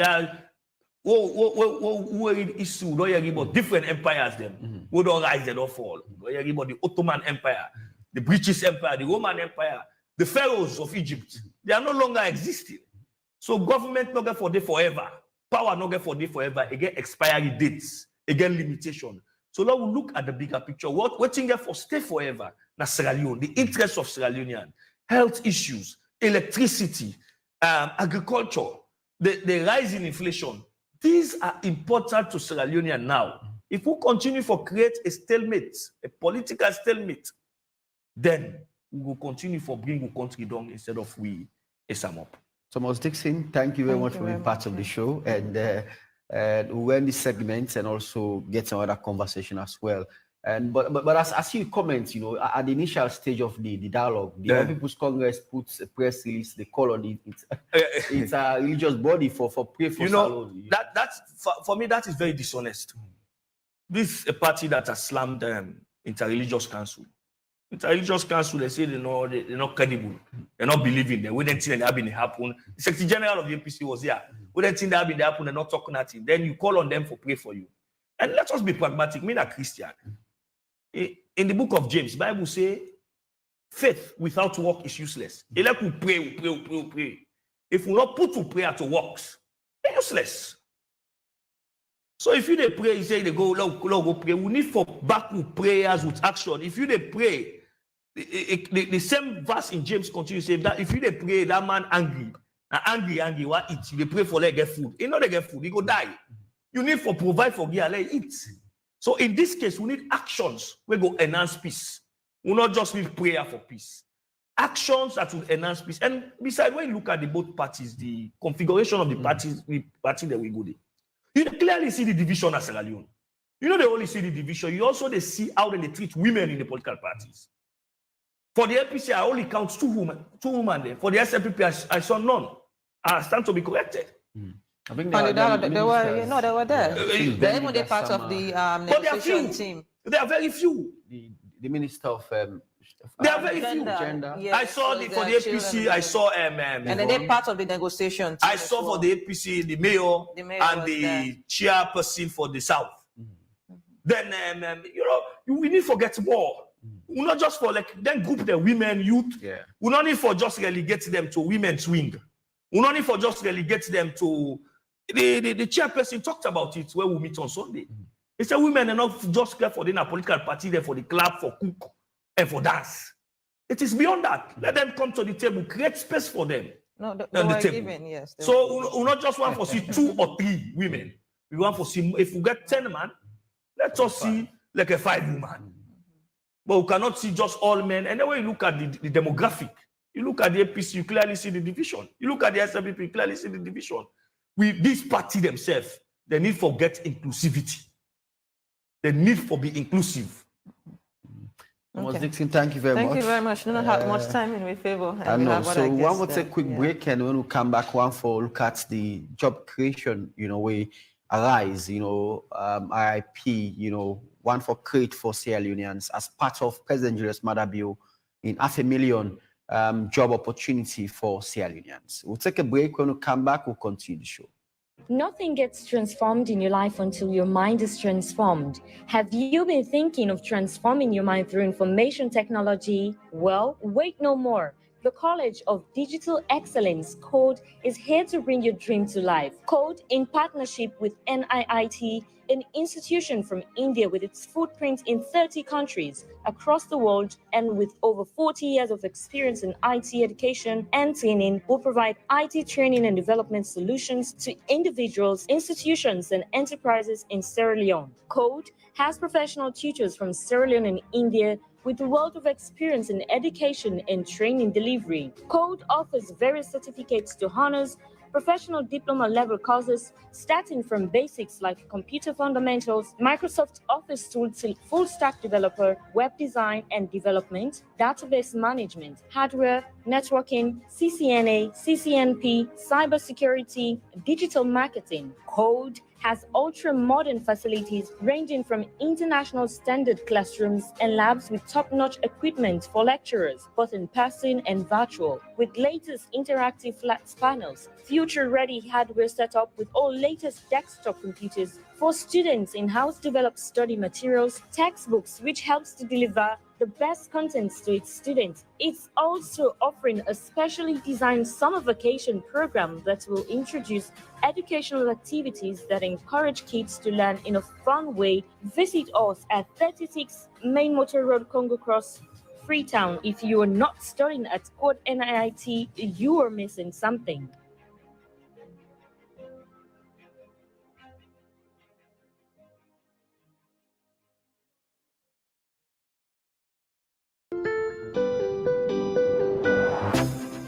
This is the Central University. Here, we move a little differently. We are the change makers, the innovators. We are solving the problems of the 21st century. We create, we lead, we inspire. Beginning your journey at Central University is opening your chapter to success.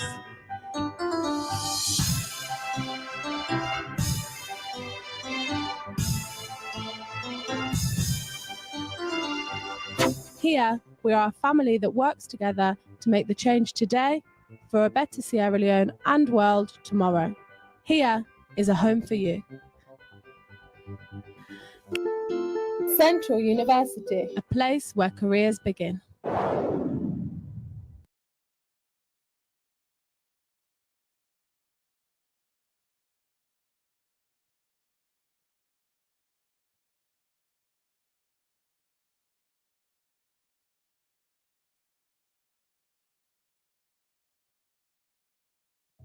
Every day, the world wakes up to you. Millions of people are getting ready for you. For shopping, travel expenses, utility bills. To come and discuss here was to actually focus on the prospects of industrializing our economy with particular reference to Arise IIP, and then looking at employment, which is one of the key priorities under the Big Five game changer of the government. Now, so to start with, we need to understand what employment is or what employment does. Now, to the economy. Now, immediately after the Second World War, the West set up the Bretton Woods institutions, the IMF, the World Bank. Before that time, it was called the International Bank for Reconstruction and Development. It was basically meant to provide financial resources to Western countries to rebuild their infrastructure, to rebuild their economy.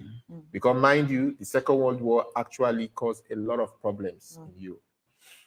Now, for a very long time, development economists observed that with all the financial support coming in to the West, the GDP was growing. And GDP is one of the traditional methods of calculating a country's economic health, of determining or assessing a country's economic health. So the GDP was growing between 5 to 7 to 12%. But at the same time, what they discovered was there was growing poverty, there was growing inequality, there was growing unemployment. So this prompted scholars like Dudley Sears and other philosophers, economic development philosophers, so to speak.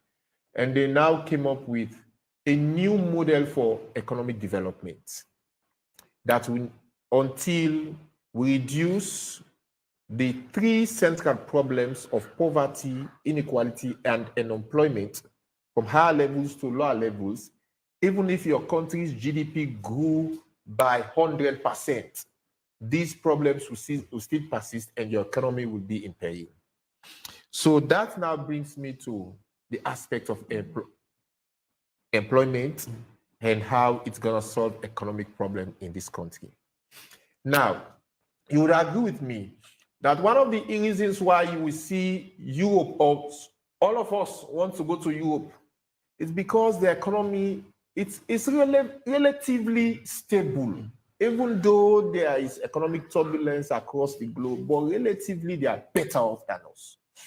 Why is it so? Because they were able to industrialize their economy. They have manufacturing industries. And I tell you, any country will not industrialize the economy in order to grow. And that is what is affecting Sierra Leone. Now, why Arise IIP? When I read in the news that Arise, they bring passenger train, and of course, last year, no, it was early this year, I was also part of the team of journalists who were invited to cover the launch of the project. The president was there and other dignitaries. It's a massive project. And for me, I see Arise as one of the companies, if given the free leverage or the necessary support to become fully operationalized in Sierra Leone, could actually significantly address the problem of unemployment and poverty in this country. Because already, from what I've gathered so far, already, they don't start these rail projects. And the intention is to bring passenger train. When before this time in the early 60s to late 60s to 70s, when we may get passenger train, learn train, and then be the pull the cocoa, the pepper, the yabas, the rest, and all other produce from Kalangu, from other places to Freetown.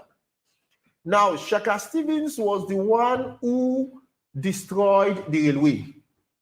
He actually destroyed the economy. And since that time, we have not been able to rise up as a country, economically speaking. So if something like that is going to happen again, if something like that is on the verge of becoming a reality in our own generation, for me, I wholeheartedly welcome it and support it. Besides that, already I learned that they don't employ about over 1,500 people already where they work now the construction site. And for the train, the way they come and what have you, recruitment process is ongoing. This is just an infinitesimal aspect of the ARISE project. Because the actual project itself will get to do with the manufacturing industries where they plan for open and set up. Then they will lead to thousands of employments for young people, particularly those who have earned the skills and those who have actually, gotten the academic requirements but no job. It may interest you to also know that we have a union of unemployed graduates in this country. They formed a union. You can imagine that. That tells you the seriousness of the situation. So we have companies like ARISE who will come and employ, let's say, at the very least, 50,000 people, 50,000 young people. Man, you don't address a lot of poverty in our homes then. A lot of young men will be taken out of the street and become productive and useful in society. So any ideas to probably when, because like you mentioned, you and some journalists were there with the president as well, probably in government as to when this, industrial zone will be finished and then, there'll be more employment made also? Well, the industrial zone, from what I've gathered so far, it's a process. And of course, you have the company we ready for pump the money. And then, but there are bottlenecks in country, specifically with regards to the control of the Pepel Port and Rail. Now, the IMF in 2022, the fifth review of the extended credit facility arrangement with the IMF. One of the recommendations in that fifth review was for the government to take all necessary steps to liberalize the rail and ports to ensure, one, fair competition, two, greater transparency and accountability, and three, for enhanced trust in the industry and investors' confidence. The recommendation also says that we should have a non-iron ore company to manage the port, because that is a revenue-generating infrastructure. And it's 100% the property of the government and people of Sierra Leone, even though it was constructed by African Minerals. When African Minerals was going, they handed it over to the government. The government took charge for and on behalf of the people of Sierra Leone. So it is their responsibility to harness it and manage it very well. Now, where are we? At the time of the fifth review, not all the IMF conditionalities were being fulfilled. The government been get something the way been in the pipeline waiting for fulfill. But when you look at how they draft the report, they gave timelines as to when XYZ will be fulfilled. Up to 20, they gave recommendations they waiting for fulfill up to 2024. This was just the fifth review. I'm not talking about the sixth and seventh review. And now they have also completed the eighth review. Now, one of them is by December 2023, we don't fully liberalize the port and rail. So if we now see a situation wherein the previous agreement with another company, a Chinese firm, so to speak, had expired and the government had already entered into a new agreement with ARISE IIP, And that one was sent to Parliament. Parliament ratified it. And now the same government is now engaging in talks, proximity talks with the Chinese people to now rob Arise IIP and hand it over back to the Chinese firm. It becomes a cause for concern. Now, it may interest you to also know, if I may piece one do today, that China penetration in Africa, as much as they say, oh, not Chinese not them build this, not them build this, they're exploiting the economy. I will tell you for a fact that in the 5th Parliament of the Second Republic, there was a study commissioned by the Speaker of Parliament, who, having received the report from the committee headed by Emerson Lamina, Honorable Emerson Lamina, and other MPs, the report say or find out that we had a number of Chinese companies who were engaged in large-scale illegal mining activities in the country. And that led to the pollution of the Tara River and all other subsidiaries along that terrain. Even lead to the death because being lead to cholera outbreak at some point where picking them die, big people all been die.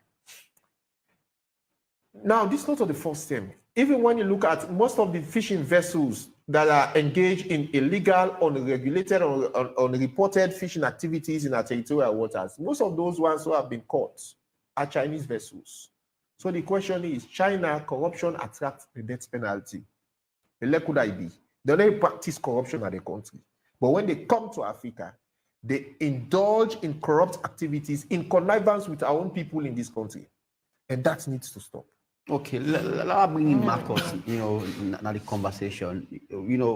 Job creation and opportunity also very important. And Lawrence make reference about the controversies around the Arise project. And we all know at the initial stage, the commitment with Arise, for create job opportunity for young people. And like Lawrence mentioned, we see inside the president go launch the project, and immediately launch, we see the commencement of Arise job industrial aspect, and we, more job therefore be created. And we know across, the globe, we say Arise, they do operation. We know how then countries and they do improve in terms of the economy, in terms of job creation, in terms of opportunity for more people. But the controversy seems to be, in a way that it's challenging. But what you go on for saying to that and giving the opportunity to Arise, and for get hold of the things were necessary, for push the economy and go before. And most of what we talk about is about accountability and transparency. We Arise getting credibility for one into that. Yeah, thank you very much. I'm glad for the opportunity to actually contribute on this debate, especially we get to do with national interest. So it's very, very important. Now, people in Komon-Tok say to beget the time, one has to look like the time. Or make you get the time which they do, if I reflect on what is required at that particular time. As it is right now, if you look at the according to the World Bank reports on the Sierra Leone per capita income, Sierra Leone, we are the second poorest country in terms of per capita, are the second poorest country. And one thing where they make the health of the economy actually boost by employment. Where employment is lacking, the possibility for make the country push go before will be very, very difficult. So as a result of that, I think this is the time wherein we actually need for address the issue of unemployment. So when you talk about unemployment in general, they talk about active people where they look for job, we don't get job. You understand? You can be educated, if you look for job, you don't get job. You get people that we fall in certain classes, like manipulative class. So for example, in the civil service, you get people that are the lowest cadre of the class. Then they look for job, but they don't get job. So this day in line with the president's aspiration for creating more jobs for people, as I mean, especially the young people. So as a result of that, it's very, very important. So if we look at this Arise issue, Most times, I can look for the question government in the sense that based on the me rule, you understand, as somebody with the push democratic good governance in society. You know, me niche, democratic accountability, holding public officials to account. So this issue of this rail and ports, you know, and also with Arise and the Chinese company, say Leon to be specific. Now, when you look at there was a time I write plenty, understand, about the time when they tried to terminate Leon and contract because of the fact that they do things for the interest of the nation, right? But now we look at the situation wherein we talk about transportation, right? And transportation is very, very important, right? If you look at Sierra Leone, prior to the declaration of the protectorate in 1896, the transport sector been very, very, very poor. After the declaration of the protectorate, we begin to see development in transportation. Probably prior to that time, the people depend mostly on boats, you understand, for transport goods from one place to another, right? Then eventually with the railway, it opened a gateway wherein people where you get a lot of goods, produce, right, at the interior, but then they use them, then they transport it in the two boats from one river point to the other side. So it was very slow. When railway come, we see the extent at which way it go. Of course, the Chinese company, they operate the railway on the grounds of transportation of goods, say more so than minerals, you understand? So if we get an opportunity wherein another, you know, institution come up with a company, they try for open up because the transport sector very poor up to this particular time. So I mean, one thing we they found out is monopoly. If you look at one reason we make Salone push go before, right? Now because of monopoly. Tell me can a Salone for buy rest safe. Now it's map the line. You understand? Because like now one person, right? They import goods then at the country. So when that be the monopoly, and when monopoly, it lack competition. And when lack competition, even the salary of the one way they employ, it will be very difficult, you understand? So as a result of that, this idea of introducing a railway, you understand, then also for me to see them go, you know, to the provinces and come, I think we for receiver with open hands. And government not for turn blind eyes and deaf ears on that. And the responsibility of government, in as much as they get a role, rather than get a responsibility, you understand, the 5 big changes, and among it, you get unemployment, you understand, very, very important. I think say this could create job for the country. So as a result of that, we they call on government for make they actually stand tall, you understand, and make sure say they encourage Arise, you understand, make them focus, they get the economic zone, where I understand say they don't get about, almost we employ about 1,000 workers, you understand? And the process don't start already. I watch one short clip where the people at prepare, they celebrate, you understand? They celebrate Arise, say, and they call on the government and the president to make sure say that promise we they may make during the time we they meet the Lawrence we talk about that particular they meet that Koya chiefdom, you understand? Me said being attend that particular program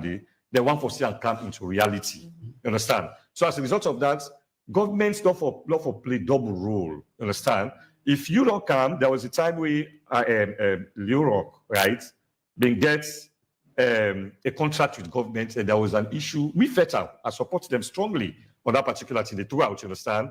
And during the period, I mean, it's not me do that. Yes, I will talk. Yes, today I write a lot of paper against, you know, where contracts they go on, the terminal reach proper, even if one day you decide to go terminator, you understand? We'll be challenged that.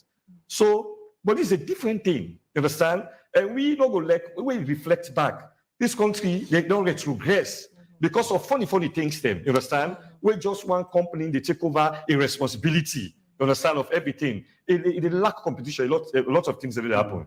So that make we for look at this situation, and governments forget the second thoughts, in as much as they call for, is it 500,000 people that will say the cater for, and government not even start, and government therefore depend on the private sector. Government are the biggest employer, you we come in terms of employing people, you understand? But for now, for that government able to get that number there, it could be very difficult. But when you get institutions like Arise, they come, we already project of having almost, I think, about 10,000. Yeah. You understand? People then, I think, say it will help for contribute to the development of the nation. Because we talk about economic development, within a stagnation right now. Salone, they push go before, you understand? Within a standstill. So that is why we need company like Arise, right? We get all that it takes, right, for create employment, right? Other companies also get the chance for create employment, but we don't frown at a particular one. You understand? In as much as we don't go into an agreement, you don't go into an agreement. Make you always say, once I did a radio, we discuss something, somebody talks, say, we constitution get problem. I said, not so we constitution get the problem. Now we get the problem because now we the implementer. The constitution, now people that come together and write them, you understand? They write them, it just there, like a secret document. And we for take and say, the provisions of this constitution, the sections them, we respect them, just like a contract, you understand? When you go into a contract, you don't make an agreement with people, there is this promise, you get for work assiduous, you get for double the effort, for make sure, say, this particular thing also, we will not enter, we realize them. Yeah. Let's come to you, sorry, let's come to you, lawyers. You know, if you get a company like Arise, we want to create a job opportunity for Sierra Leoneans for about 35,000 job opportunity for Salone people. And the president in vision of that will create 500,000 jobs for young people in the country. If you get a company like Arise, you know, we believe, say, for complement the government efforts in creating job opportunity. Development. How are we for all them kind of company as a country? Because as we speak, we get greater challenge, you know, with job opportunity for young people. And you mentioned about people who don't graduate from university or certain organization, you know, and we get more people who graduate from the university, and Arise gets a kind of capacity, you know, for employ more Sierra Leoneans and create that job opportunity for them.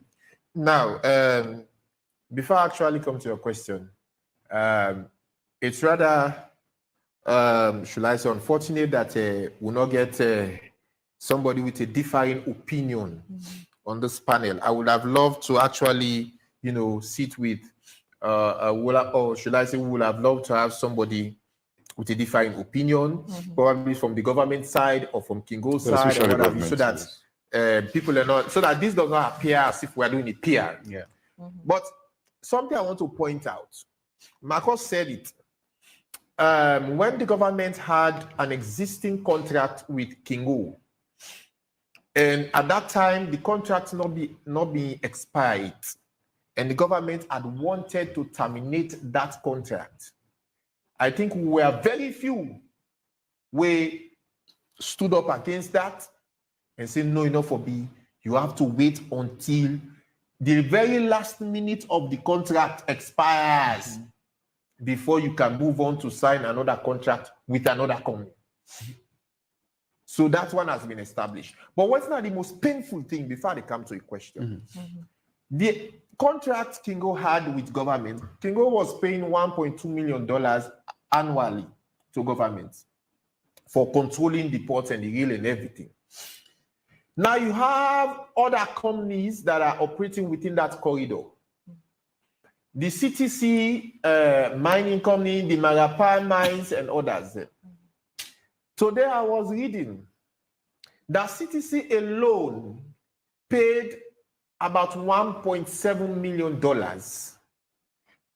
for, let us use that way they call it, to Kingu. How much more Marapa mines go don't pay? How much others are also paying to the master for the use of the rail? Monies that should otherwise, you know, go to the coffers of the government. So you give government a pittance of 1.2, you collect 3 times that amount from other users of that particular facility. And that is why the IMF strongly recommended in 2022 that we should have a non-iron ore company controlling that, managing that facility.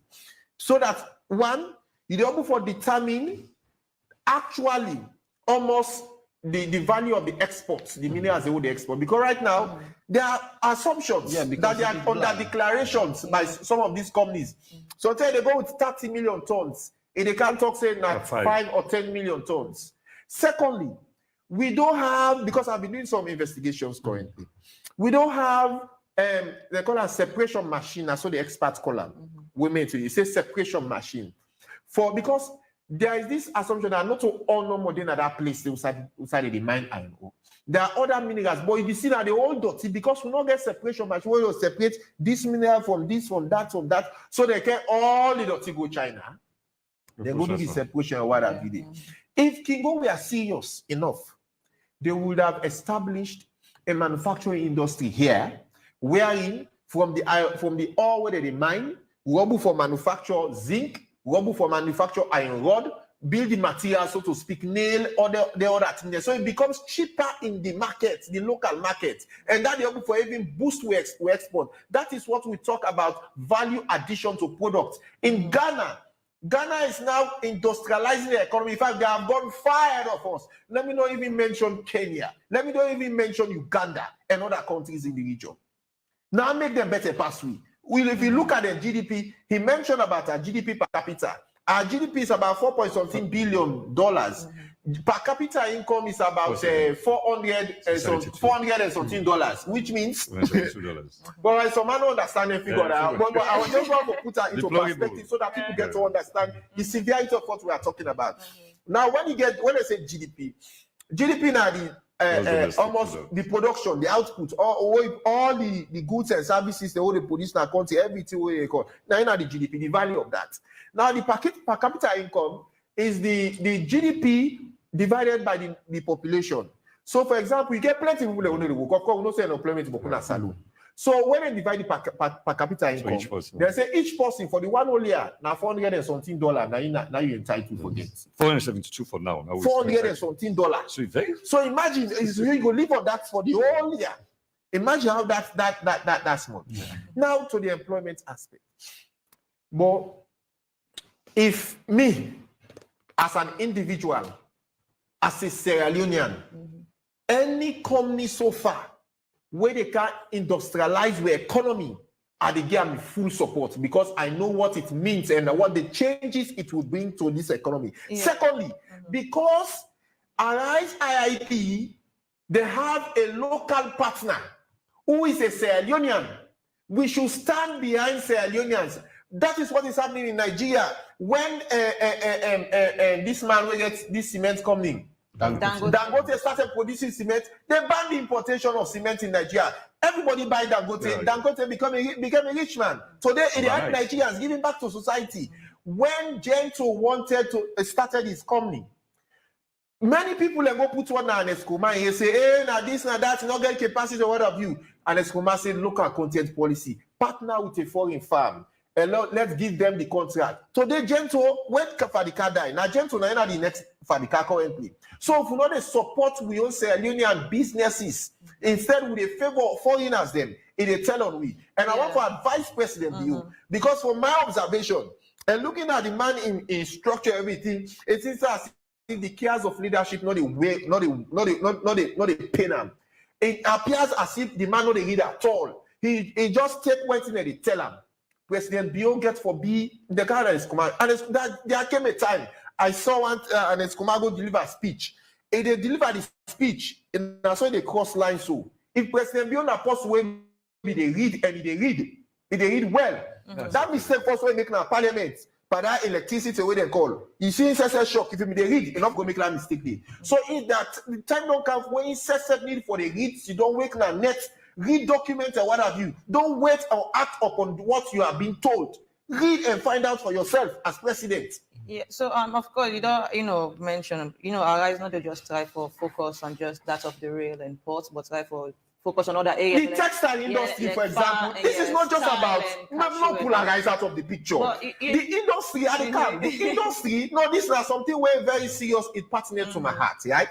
This is not something, the industry alone, that textile industry, you know how many jobs it will create now. You know how many skills transfer will take place if that happened. Look about the clothing industry. Yeah, you What know, we need these things in this don't country. talk to the government and not for try for embracing people like well and hold them with 2 and 2. That was why for me, I'd love to meet. Education, communication minister or mines minister. Yes, let's argue it out. Also Sierra Leoneans, because you know, say Salone, we get a problem of maintenance and continuity. Usually, like how this man be rightful say, we get policies implementation, and always have a problem. Some of these things, when they come, we embrace them well when it's new. Then continuation I become problem. It elapses in the long run. So what it will be on our message to people that, God willing, we believe for say the president will look into this, because these are things we will help boost the economy in the country, because the economy is very fragile right now. But if we have these people, it will help develop the country and create more jobs. So if I also waiting will be the message to Sierra Leone as well for say, when such opportunity don't come, on embrace them well and maintain and take care of these properties, especially when it has to do with machine things. You see we get motorcar, they new and things like that. But then for make even upkeep them, go, take them for go check and all these things, they happen. By the time it don't capsize. So these are all things we'll go on for no. So what you go I won't take on that. Well, this is very, very important, because when you look at the country, one of the major problems we know the progress are because of the lack of maintenance. Maintenance is very, very important, right? And all depends on the company, right, which they put in place, the policies we will put in place. Then also the stringent measures where they back up that particular which is every day, because make us say, let's say, arise like how they not start so.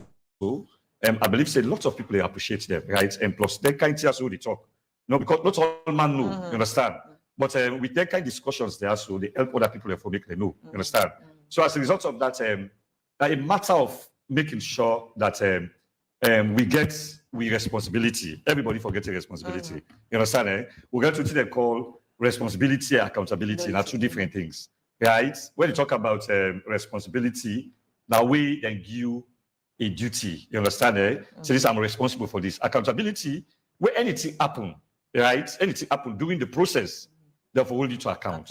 Because we need for maintenance in the household. But one thing I want to say in addition to that, that the fact say, just like how you put them, say, the Sierra Leone is a fragile state in terms of the economy, right? Economy is deplorable, right? And one thing I want to say, from our colonial masters, I see this again as a kind of colonialism. Understand? Eh? Because if you look at during the colonial period, right? For example, we get SLPMB prior to around the 50s. Now then they established SLPMB, right? With this desire for make sure they help for export goods out of the country. You understand? But mostly that be the British government be in charge until after independence. You understand? And when the British government be in charge, they're not able to put up one industrialized mechanism in the country. You understand? If you look at the world, we talk about the Industrial Revolution. First time people then are and they use for make a lot of things. So life been slow. But with the Industrial Revolution, you understand which happened, a lot of development take place, right? So for make a country progress, the issue of mechanization, so like we government they talk about feed Salone. If you talk about feed Salone, they talk about increase in the production, you understand, of produce by the country. We necessarily mean so for limiter because they say feed Salone to rest. You understand? And the government for also able for exports to them. And once we able for facilitate that faster, you understand? Now transportation. You understand? Because even if we get perishable goods in the provincial areas, you understand? If we don't get that quick transport system, of course we can say yes, the 1896 large stock of it's not the industrial zone down there. We bring come to it's not the industrial zone down there. We bring come to you. So you see and our development and how this country. We get complete. I want for reference the bank governor statement recently on local media. And frustratingly, the bank governor say between 2018 to 2022, we exported about over 2 billion worth of iron ore or minerals generally out of Sierra Leone. But when it comes directly to government, it's not up to $250 million.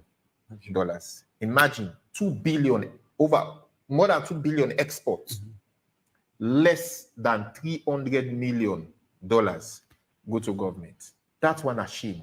And even lambasting at the bad policies, then bad agreements, bad contracts where government they sign with rogue foreign investors, where they pretend as if they come for can salvage our economy. That's one. Secondly, what industrialization they're about? For example, in Ghana, right now they assemble cars in Ghana.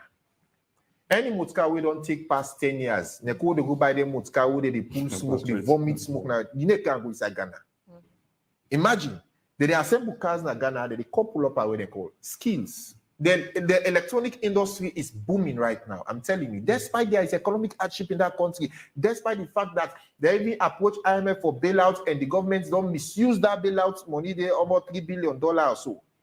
Yet they are better off than us. If you look at the macroeconomics level indicators, they're better off than us. Secondly, the government not only they talk about not only employment within the agenda, there is also Feed Salone, which is the topmost priority. Now, we cannot achieve Feed Salone if we not get the transport infrastructure right. And one of those transport infrastructure will go easily and affordably transport farm produce to the market. Now, train. So if you have passenger train, we're not only for humans, but for also goods, right? We will transport goods from up country for Kautana, Dovecot, or wherever, or to big centers like Waterloo, for example. Then it will go a long way in terms of, complementing the Feed Salone agenda. Because agriculture now the bedrock. You can imagine China with over 1.4 billion people that are capable of feeding themselves and have surplus for export. Imagine Vietnam and other countries. There was a time when Thomas Malthus' interior population, I know so you read about it, where projects say the world will explode because the world population will grow. He said population is growing by geometric proportion. That is 2, 4, 8, 16. No, population they multiply, whereas subsistence, referring to land, agricultural products, or what have you, was growing by arithmetic proportion. Slow, 1, 2, 3, 4, what have you. But there was somebody who countered his ideas. That was Esther Bosrop, a German scholar. We say the man not appreciates or envisage the role science and technology would play in agriculture. So now we don't cancel now. Science and technology. One of those infrastructure, we're powered by science and technology, not real. So for me, I think say the government get for sit upright. President Bio probably has been fooled by some of his ministers. At some point, time ago, Umar Fofana wrote an article, the albatrosses around President Bio's neck.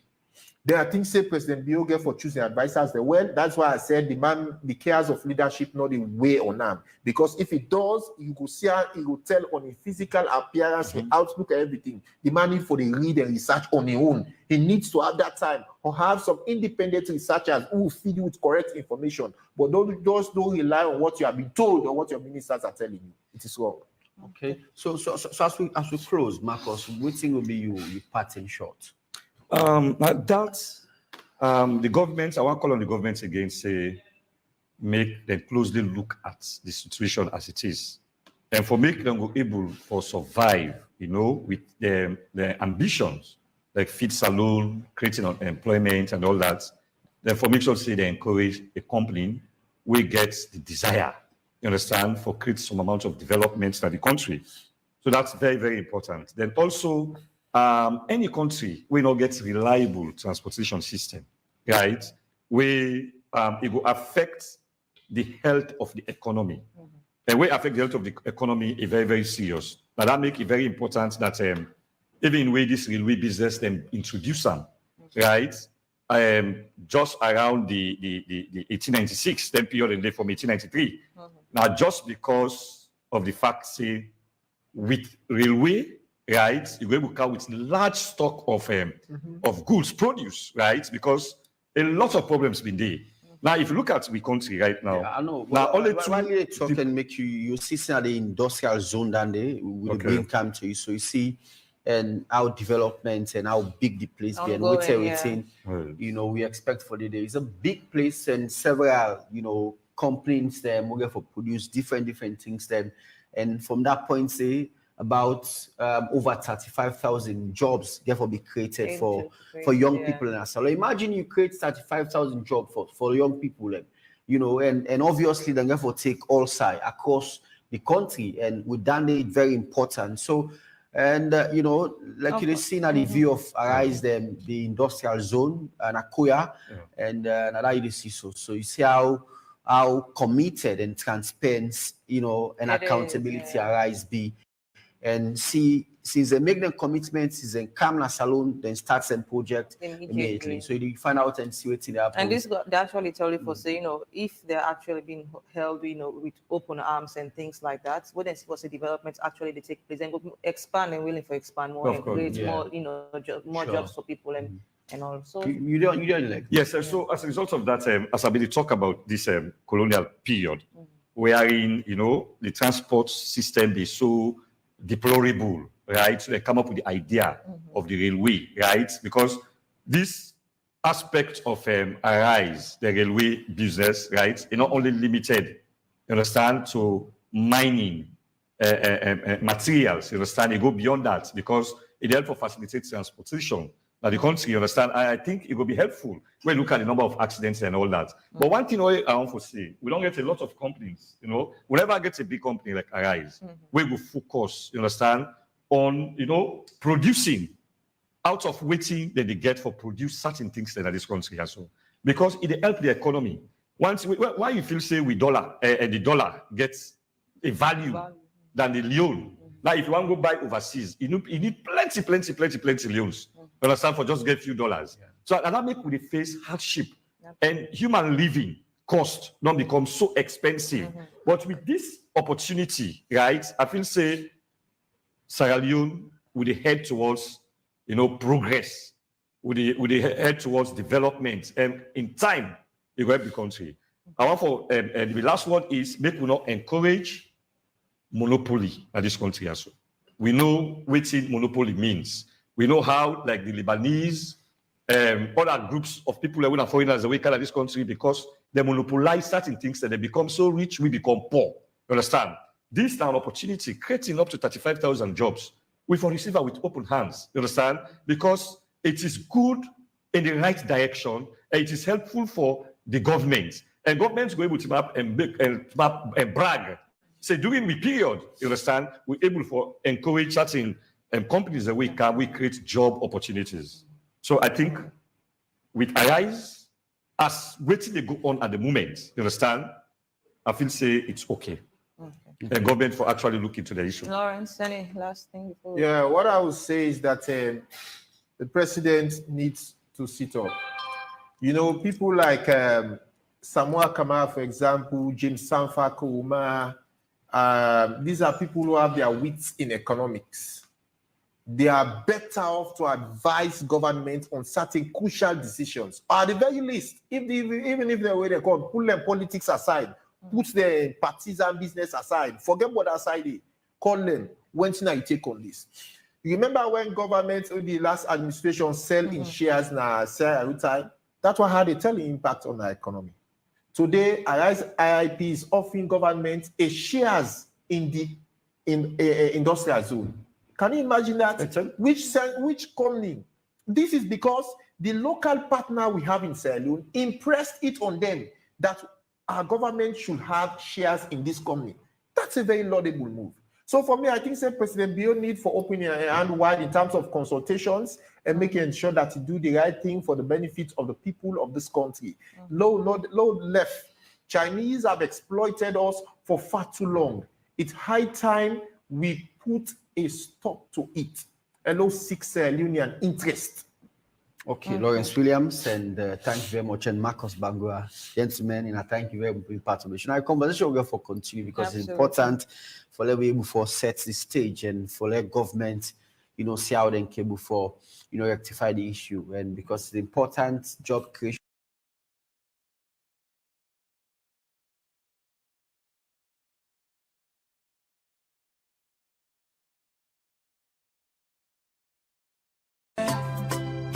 talking point platform. TTPTV. Oh yeah.